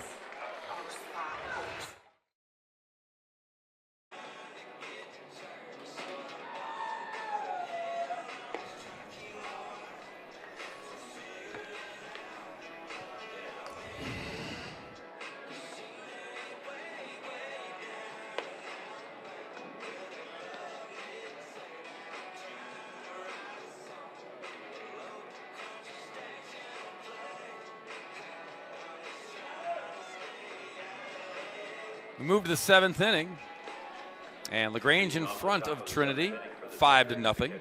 Getting late for Tigers, they need base runners. Billy Coleman's still on, even though he's thrown over 100 pitches in the first 6 innings.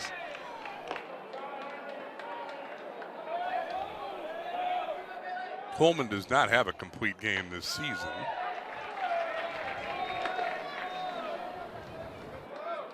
He faces Pettit, the catcher, to start the 7th inning.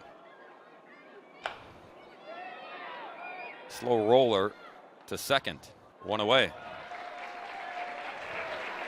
And again, we mentioned it earlier when we saw it from Stevens Point, dude, down by a lot of runs late in the game. Old school says you take some pitches. Pettit, first ball hitting, grounds out. Trinity down to their last 8 outs. Coleman says thank you very much and keep him in the game longer.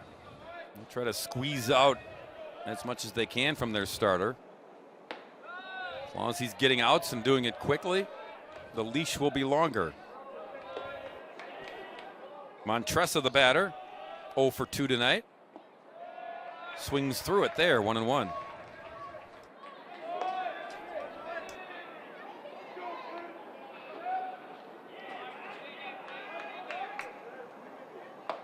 Swings through that one.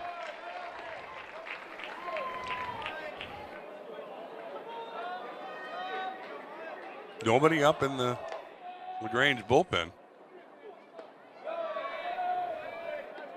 David Kelton going to ride this big horse as long as he can. We told you earlier, Coleman 4-0 in the playoffs the last 2 years. Down on strikes. Goes to Trinity shortstop. That's 9 now. 9 punch-outs for Coleman. Great late movement there. Just dropped off the table. He's allowed only 4 hits. Hadn't walked any, or he walked the leadoff hitter to start the game, Metz, and hit a batter in the 6th. But he's had pretty good control. Colt Harris now, 1 for 2 so far. 62% of his 112 pitches have gone for strikes.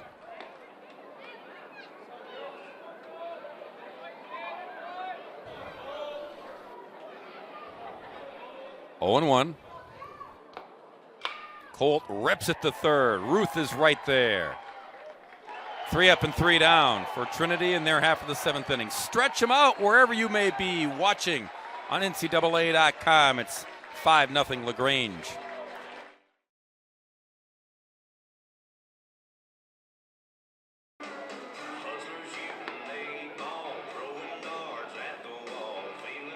LaGrange has a 5 spot. They get to see the 3rd pitcher of the night from Trinity. It's right-hander Jonathan Newman. Hello, Newman. Newman's a sophomore from Pearland, Texas. On the year, he's 1-2 with a 692 earned run average. This is his 13th appearance. He's thrown 26 innings, allowed 37 hits, about 20 earned runs in that time. Walked 8. Struck out 23, and opponents have hit 322 against Jonathan Newman.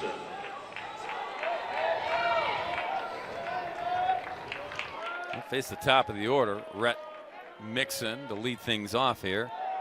Takes ball 1.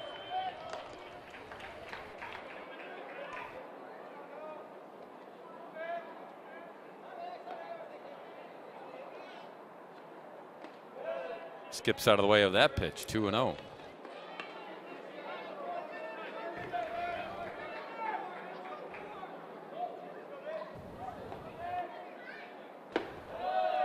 And a strike there. If LaGrange holds serve here, then the top 4 seeds will have advanced into the winners bracket.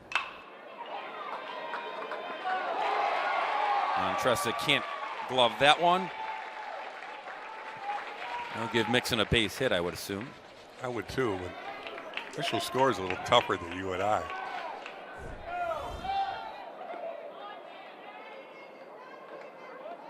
Got the glove on it, knocked it down, but he's going to have a tough time throwing out Mixon, even if he comes up with it, in my opinion. They call it a hit, don't they? They do.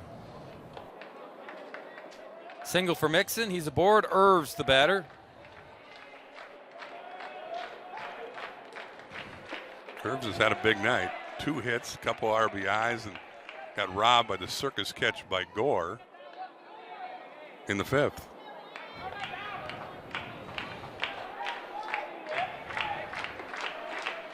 Oh, 1 to McKinley.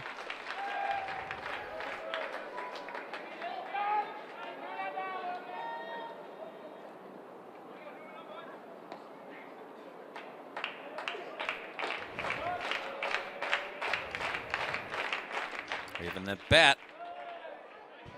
That one out of the zone in the other box. 1-1.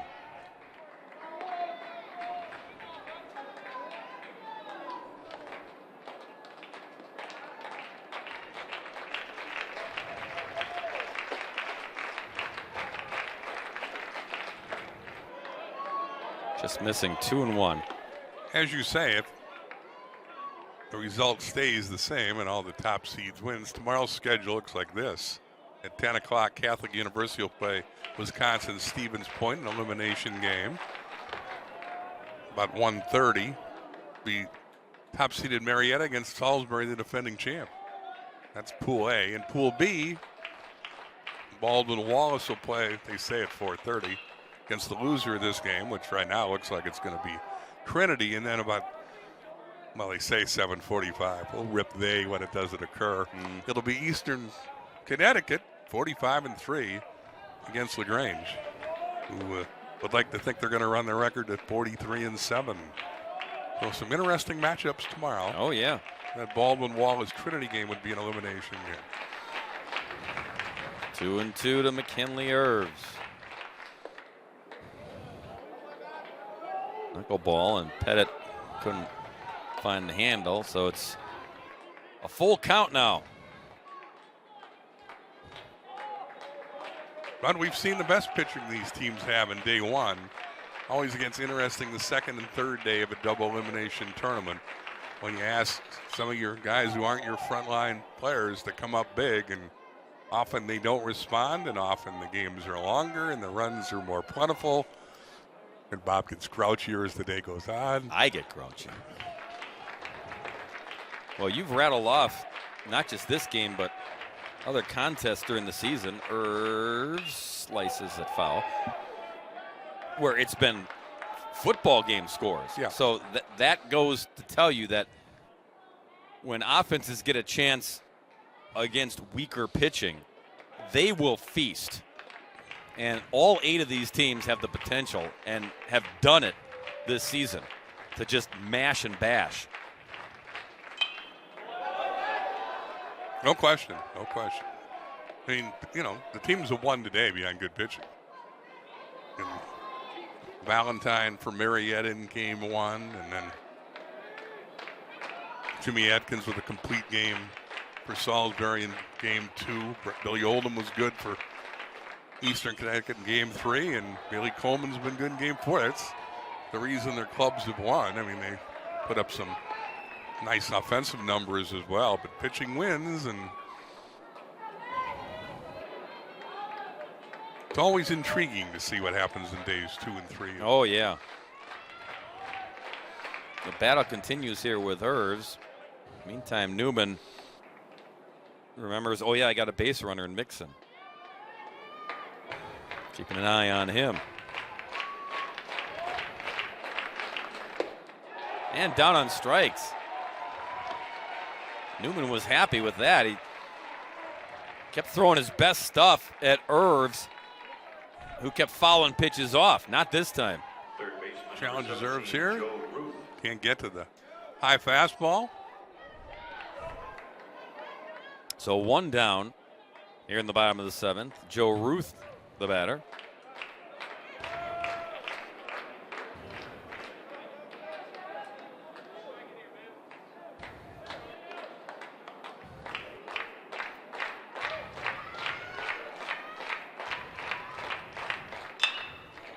Ruth goes to left. And that's going to bounce off the wall. Mixon into third. Ruth into second. All right. Call this guy Babe Ruth. He's a hit machine. Second hit of the night for the 441 hitter. Again, he's going to Division III best, 103 hits on the year. That's his 22nd double.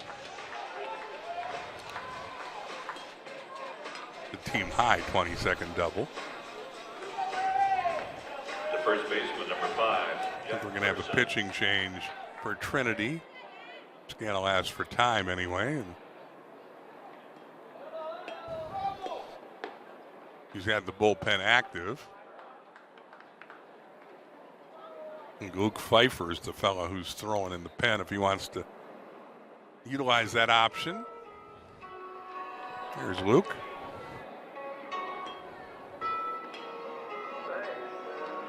Luke's a freshman from Valencia, California.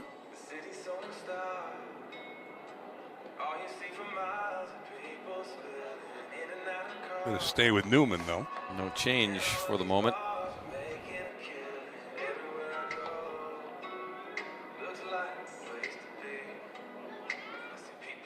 Larison will be the batter.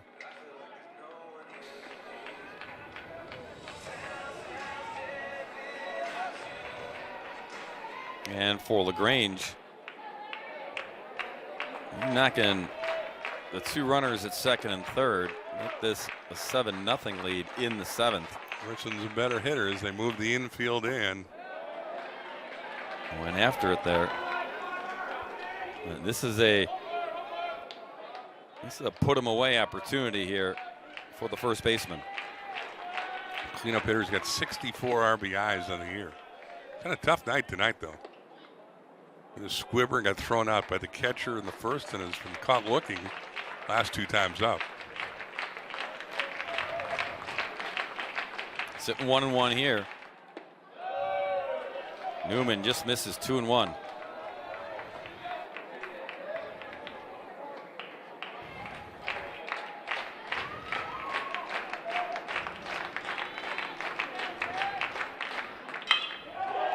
Rips it, gives it a ride. Gore can't catch it. Those 2 runners will score, and Larison, 2-run triple. 7th triple of the year for Larison. I think that's the furthest ball we've seen hit today. Oh, about 400.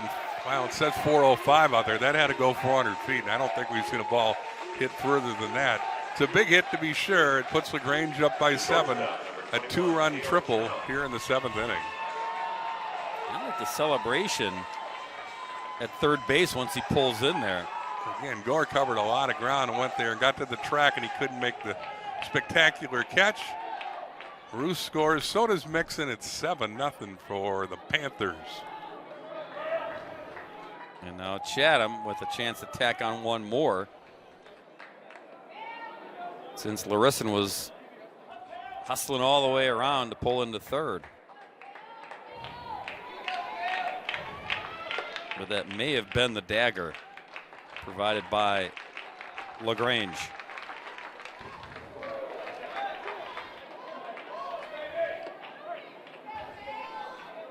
Nine hits now for the Panthers.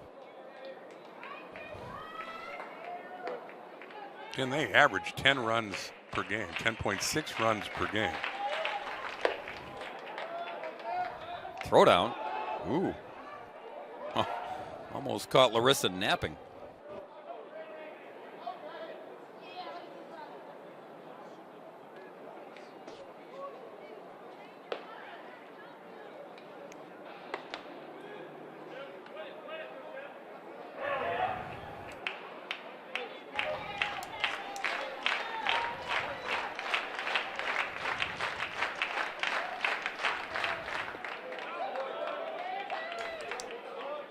Blocked by Pettit.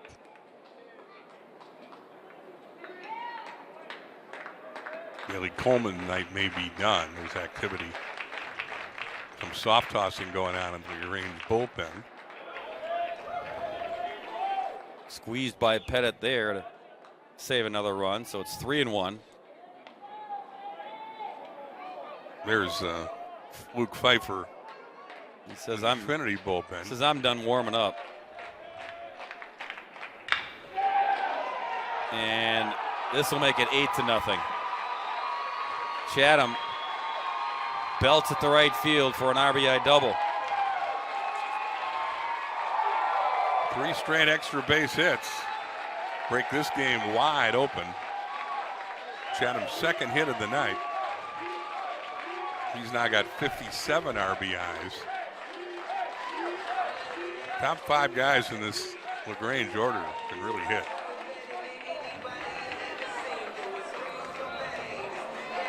The catcher, number 25, David Smigelski. There's the celebration. We've seen that from all these Panther players. It's Miguelski's turn now. Snagged by Montresa just to keep it on the infield, but everyone's going to be safe. Runners at the corners. Some healthy swings by these Panthers here in the 7th inning. Nice play by Montresa to save another run.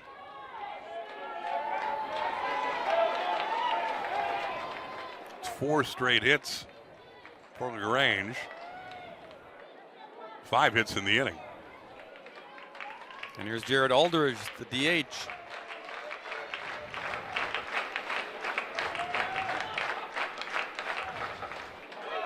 Squeezed again by Pettit. Busy behind the dish tonight.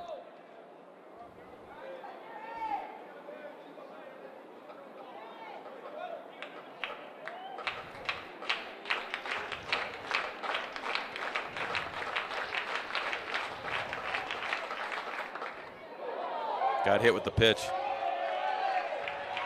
And the bases are loaded.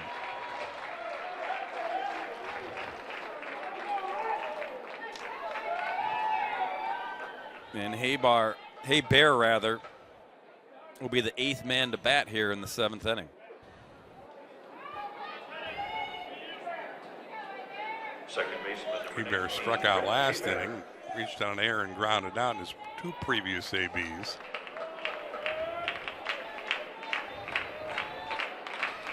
In this game, there's a lot of similarities to the other Pool B game when Eastern Connecticut broke up a close game late. Gore gets to it, makes the catch. Tagging and scoring to make it 9-0 is Chatham. Smigelski tags and goes to third. 4 runs in here in the 7th inning.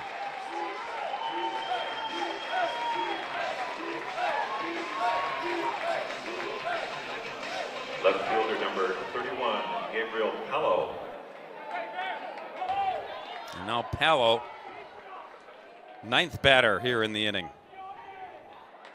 Mixon started it all with a single. He's back in the on-deck circle. And he will not hit as Harris makes the grab, side retired. But severe damage done by LaGrange against their opponents. A 4-run 7th takes this game to the 8th inning with a 9-0 Panthers lead.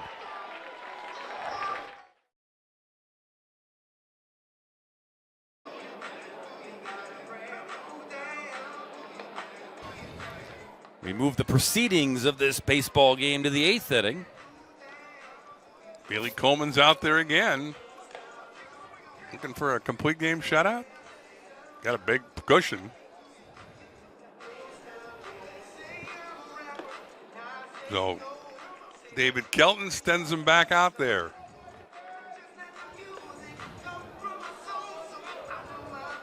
Coleman gets the baseball and the hug from Ruth, so he's ready to go. And Coleman looking for his 11th win in the year. Off the top of the 8th inning for Trinity, the first baseman, number 25, MJ Metz. Leadoff man Metz will lead off the 8th inning for Trinity. LaGrange would like to think they'll be in the best-of-3 series that'll determine the national champion. If that's the case, you got to think Coleman would be available to come back and pitch or start in one of those best-of-3 games.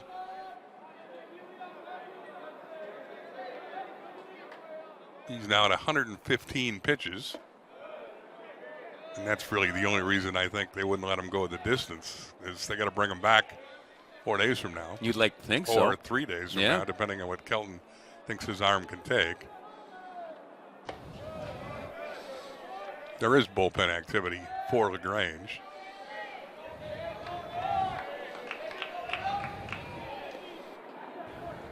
Two and one, the Mets. MJ with a big, massive cut.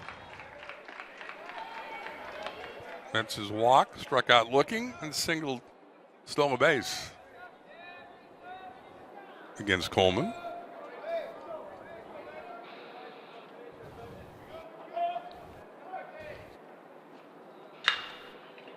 Next contact here, backhanded by the shortstop. The throw is made, and the scoop is made as well. Chatham, superbness, deep in the hole. Yeah. Well, I don't think this is going to be shown at a clinic. I mean, he OAs the ball, goes to the side instead of playing it straight on, and then because of that falls down, but shows his arm strength by throwing him out. The third baseman, number 11, Jack Wisniewski. He just made it seem like, yeah, I do that all the time.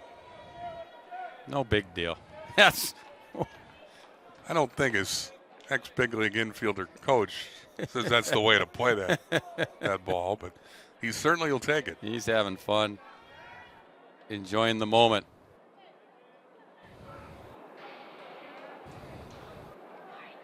Quick chat here before Wisniewski hits.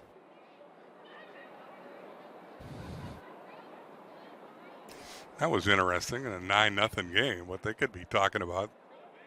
Unless he was buying time for the bullpen, but the reliever, whoever's down there, has been throwing since the start of the inning, and I guess that was it to buy time. Kelton now makes the move. He's going to take out Coleman, and I'm sure Bailey will receive a hearty applause, and it's already started from the fans from LaGrange.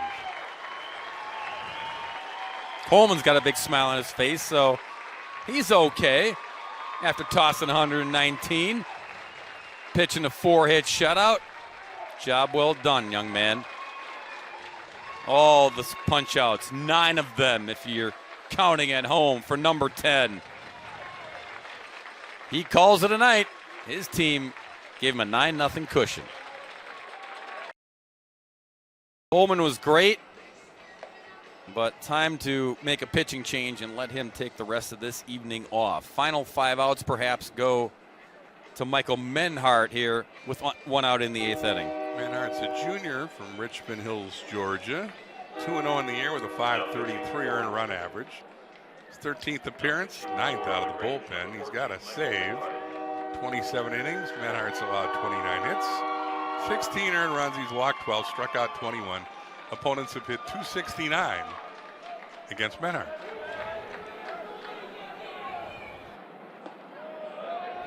And we've reached 11 p.m. here in the Midwest. If you didn't know, there. That's why. It's the 11 p.m. Express making its way behind the right field wall. Bob has decided not to retire here near the ballpark. He might retire at Cedar Rapids. As we told you, his son's coming to college here, so he might fall in love with the town. But he's determined he is not going to buy a home near perfect game field. Well, how does the realtor sell the home that's for sale here? Over here, your ballpark with the bright lights and the fans, and here's your train in the backyard. Very romantic, especially at night. Sleep is optional. Comebacker to Menhart for out number 2.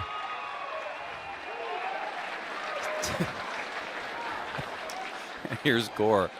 It's 11 o'clock in the Midwest. Center fielder number 4, Ezra Gore. And now Ezra Gore.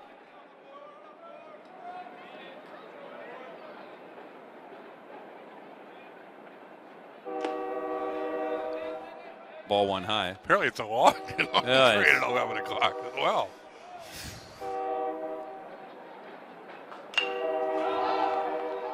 Down the right field line, foul territory giving chase, and Larison almost made a over-the-shoulder basket catch. Again, you got to deal with the mountain in the bullpen down there. Train whistle in the background. Yeah, I think the mound may be a bigger deterrent than the trade whistle. But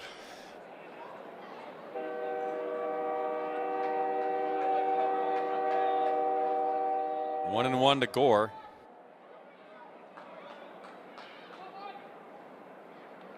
And Ezra got plunked on the shoulder.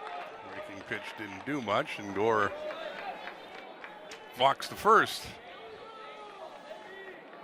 9th time he's been hit by a pitch this year. He's aboard with 2 away for Brawlick, the designated hitter. Cleanup hitter. Designated hitter number 21, Nathan Brown. Nothing in 3 trips tonight.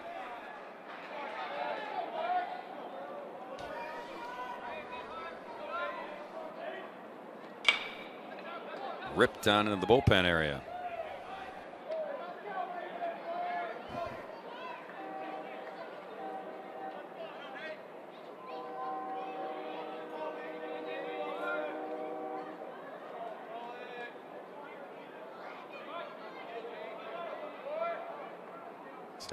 Setting up on the inside and pitches high.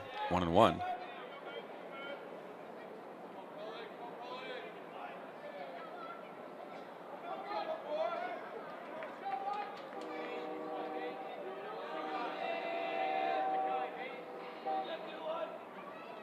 Menhart took something off of that pitch.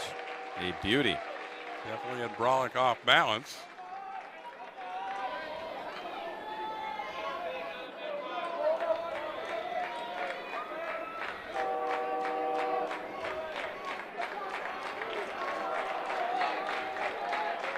One and 2. 2 away. To second base. Hebert, side retired. Nothing across for Trinity. This is a recording. 9-0 LaGrange in front, middle of 8.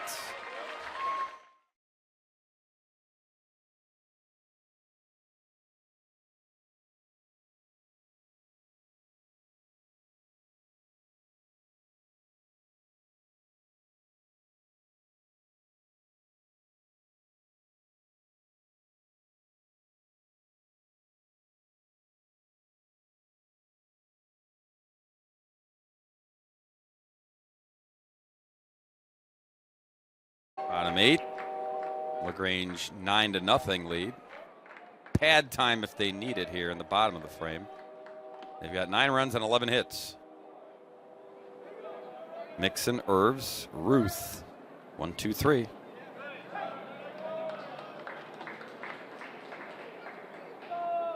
And a pretty dangerous lineup. It shows both in their season numbers, where it tells us LaGrange averages 10.6 runs a game, and tonight, LaGrange, well, they got pretty good balance. 9 runs tonight, 3 in the 6th, 4 in the 7th, and put this one out of range. It's a pretty good pitcher's duel for 6 innings. Mm-hmm. 2-2. That'll fall for a base hit for Mixon.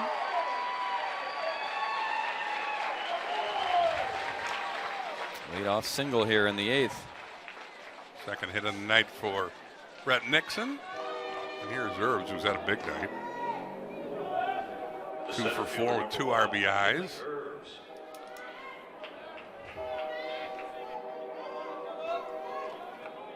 Guess when you're hitting .413, 2 for 4 is not that much above average. Yeah, right in your wheelhouse, right? First pitch swinging to right. McDonald giving chase. Makes the catch on the run. 1 away.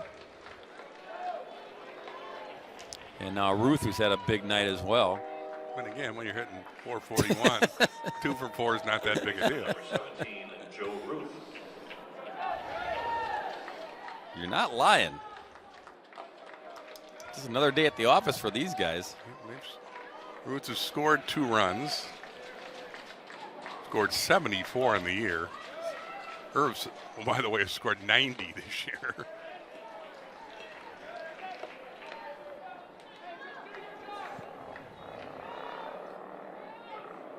That's his Division III record, 90 runs scored in 1 year.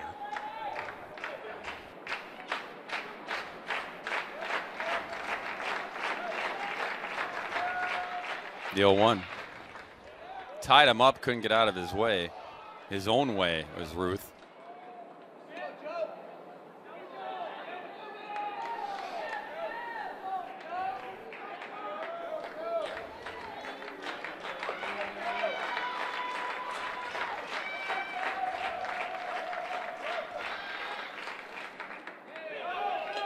Nice block by Pettit.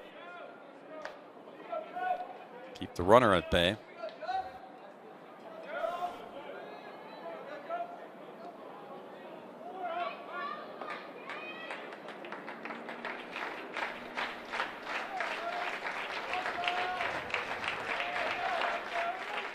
Two on the way to Ruth. He smacks it for another base hit, his third of the night.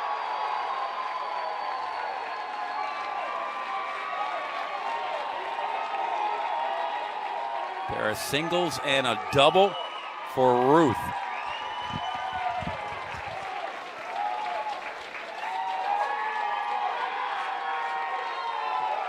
David Kelton asked for the ball because that's a milestone hit for Ruth. 104 base hits now. That's a new NCAA Division III record for hits in a season. And that's why that young man knew it when he was running down the line at first base. And his coach knew it because he immediately told the umpire he wanted the ball. Our thanks to the LaGrange SID who came in here and filled my ear with that important information. That's a terrific milestone for a terrific baseball player. There's Joe Ruth having just a monster year.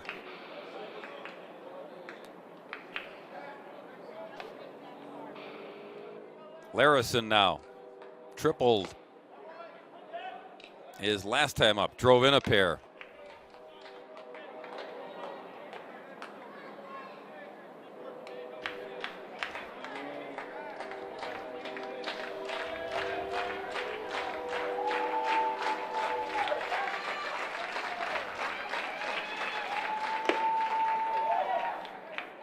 Three 3-0 to Jack.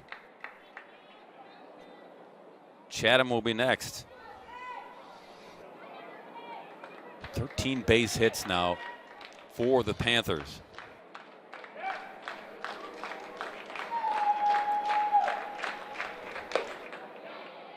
Ball 4, they're loaded. 10 of those hits have come since the 5th inning.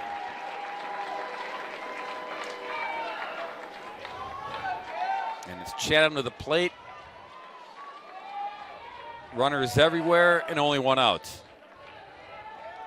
The shortstop, number 21, Cale Chatham. Single and a double, 2 runs scored for Cale. He's also knocked in a run.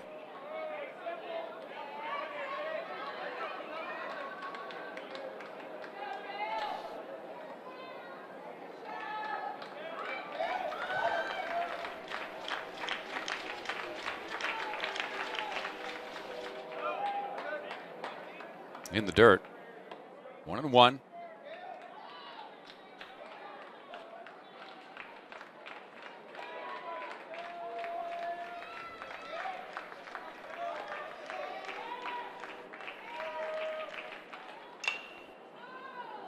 Fights that one off. Donner on the handle.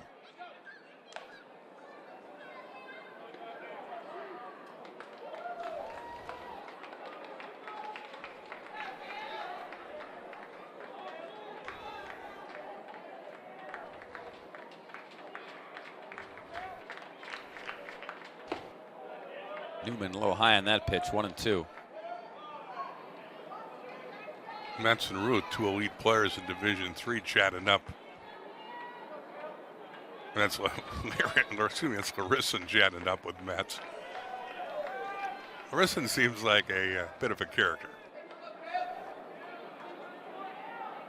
He and Metz having a nice conversation, though, in this 9-run game. They're both first basemen. Yeah. He's looking up, saying, dude, I'm 6 feet, and I'm a pretty good target over here. You tower over me. I mean, look at that.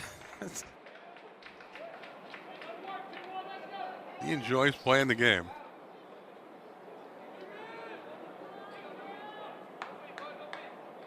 Like old pals here. No, they've been talking ever since Larissa drew the walk and got down to first with the bases loaded. And it's not trash talk either. Not at all. They're enjoying being here, competing. That's ball 4. That's a free RBI for Chatham on the free pass. Makes it 10-0.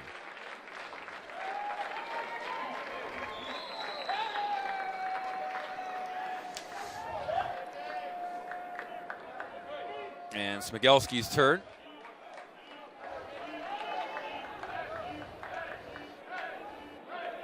The catcher, number 25, David Smigelski.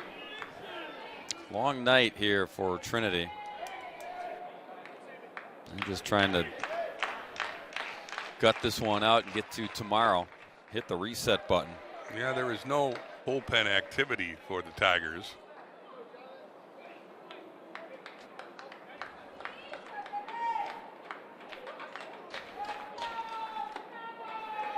Scoots out of the way there, 1-1. It's Jonathan Newman's game.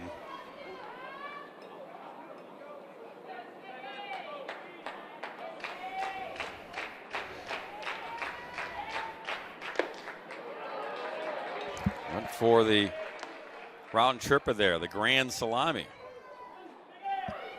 Would have been our first round tripper of the day.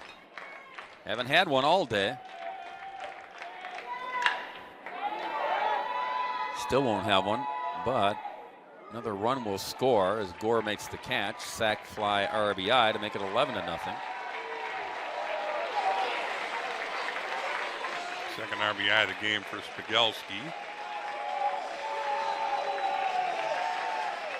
4 Panthers now have 2 RBIs tonight. Herbs, Larison, Chatham, and Spigelski. 2 outs for Aldridge, the DH.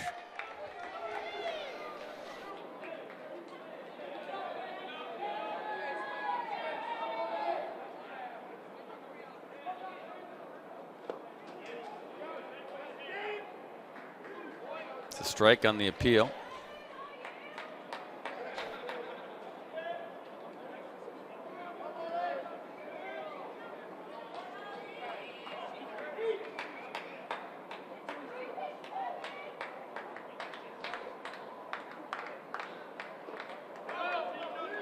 Squeezed by Pettit, 1-1.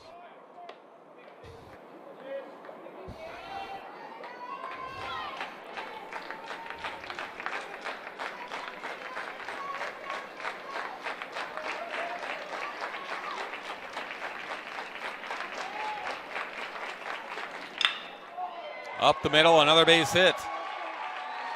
Make it an even dozen runs scored. Second hit of the night for Spigelski, his second RBI. And the hit parade continues.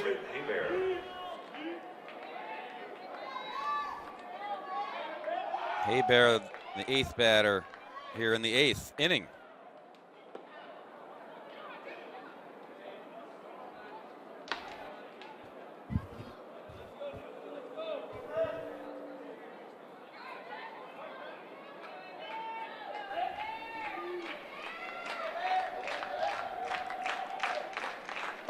Yeah, hard to believe that in the first 5 innings, it was only 2-0. LaGrange tallied twice in the 3rd. But an eruption here in the 6th, 7th, and 8th. To center, Gore gives chase. On his horse makes the catch. Pretty good center fielder. Indeed. Pretty good team here in LaGrange. They're up a dozen here as we head to the top of the 9th.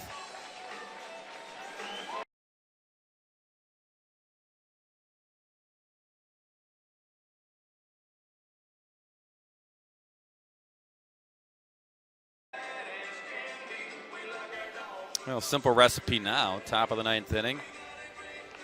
And LaGrange get these final 3 outs, call it a night, hit the sack, And we all get ready for day 2 at 10 a.m. Central Time tomorrow to kick off day 2.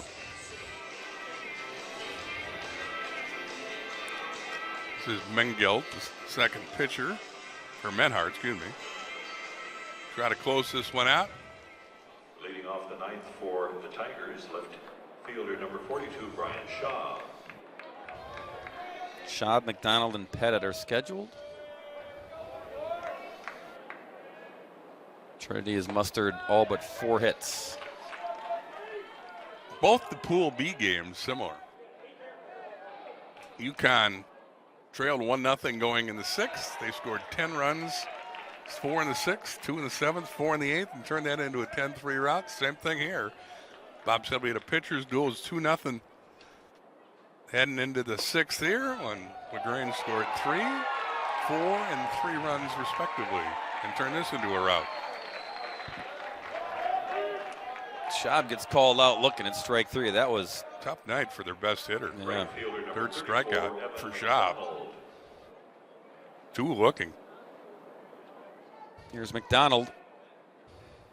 Came on to play when Vonderhaar got injured on that wacky play.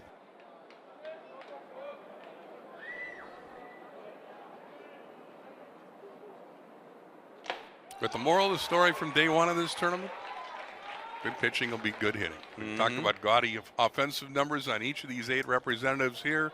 The teams that pitched well won today, going away. Yeah, the good pitching was really established early by the winning teams. And usually what we saw, Bill, was the offense would eventually catch up. For the victors. For the victors. Yep. Marietta won 7-0. Trent Valentine, 8 innings of 4-hit shutout balls. Sam Matthews finished that up.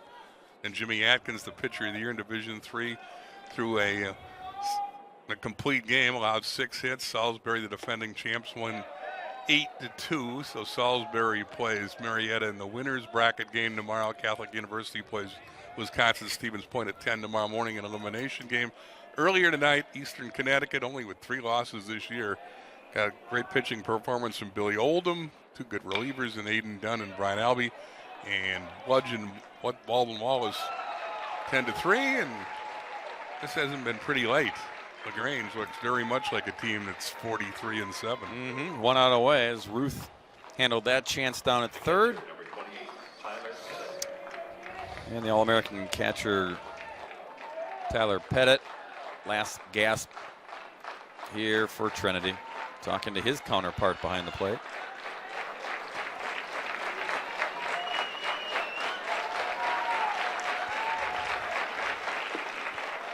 Ball 1 to Tyler. Menhart looking to close this one out. 5 of his teammates have driven in 2 runs. McKinley Irves, Jack Larison, Cale Chapman, David Smigelski, all with 2 RBI games. Jared Aldridge also drove in a run, and Joe Ruth became the all-time hits leader in Division III with 3 hits in this game. This is a balanced, impressive LaGrange team.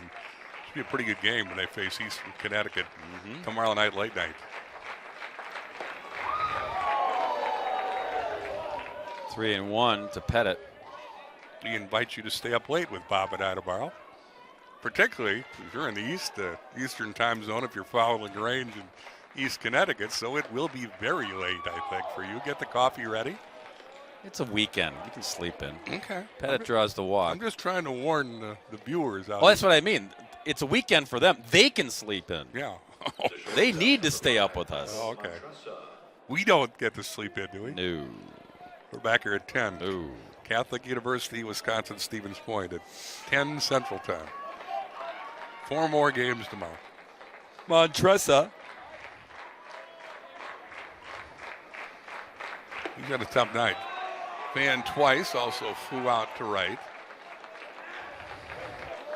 Larison's still talking away down there with Pettit. Never runs out, does he? He's a character. He sprints out to his position every inning as well.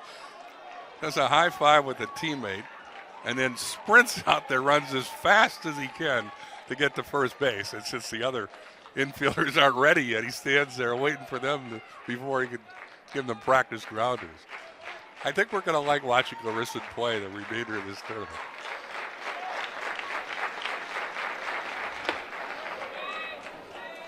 There's an NIL deal in the works for that young man. Probably an energy drink.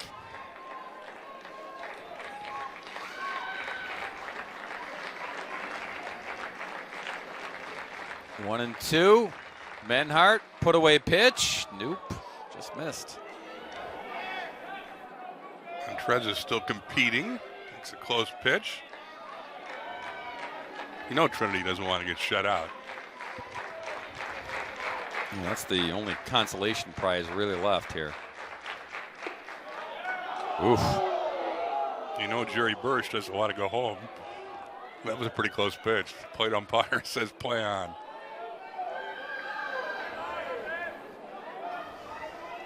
Full count. Pettit will be on the move at first.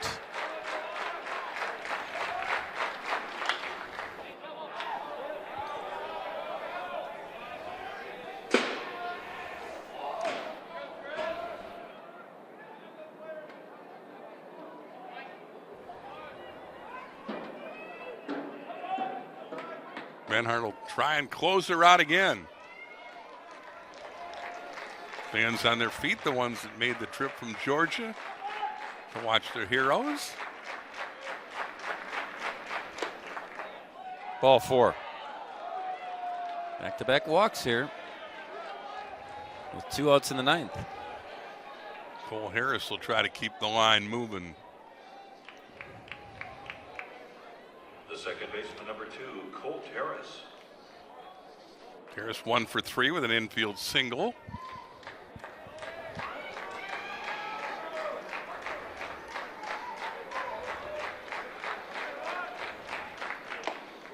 Strike one to him.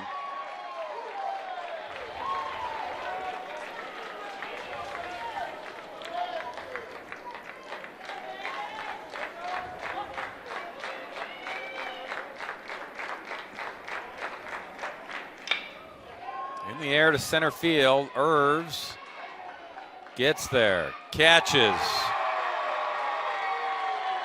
12-0 shutout issued by the Panthers of LaGrange.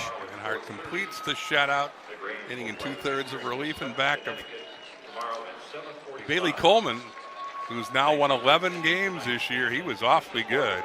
And Coleman and Menhart keep LaGrange in the winner's bracket. He's got a lot of help from their teammates. A very impressive win against the Trinity team that had swung the bats through the postseason and got blanked tonight, and wraps up day one of this double elimination tournament. And you can bet those two former teammates of these Panthers, they're looking down from the heavens above and enjoying this final score. 12-0 LaGrange over Trinity. For Bill Brophy and our entire crew who worked tirelessly all day, we put day one in the books with a Game 4 victory by LaGrange, 12-0. We'll see you at 10 a.m. Central Time for day 2 coverage here on NCAA.com.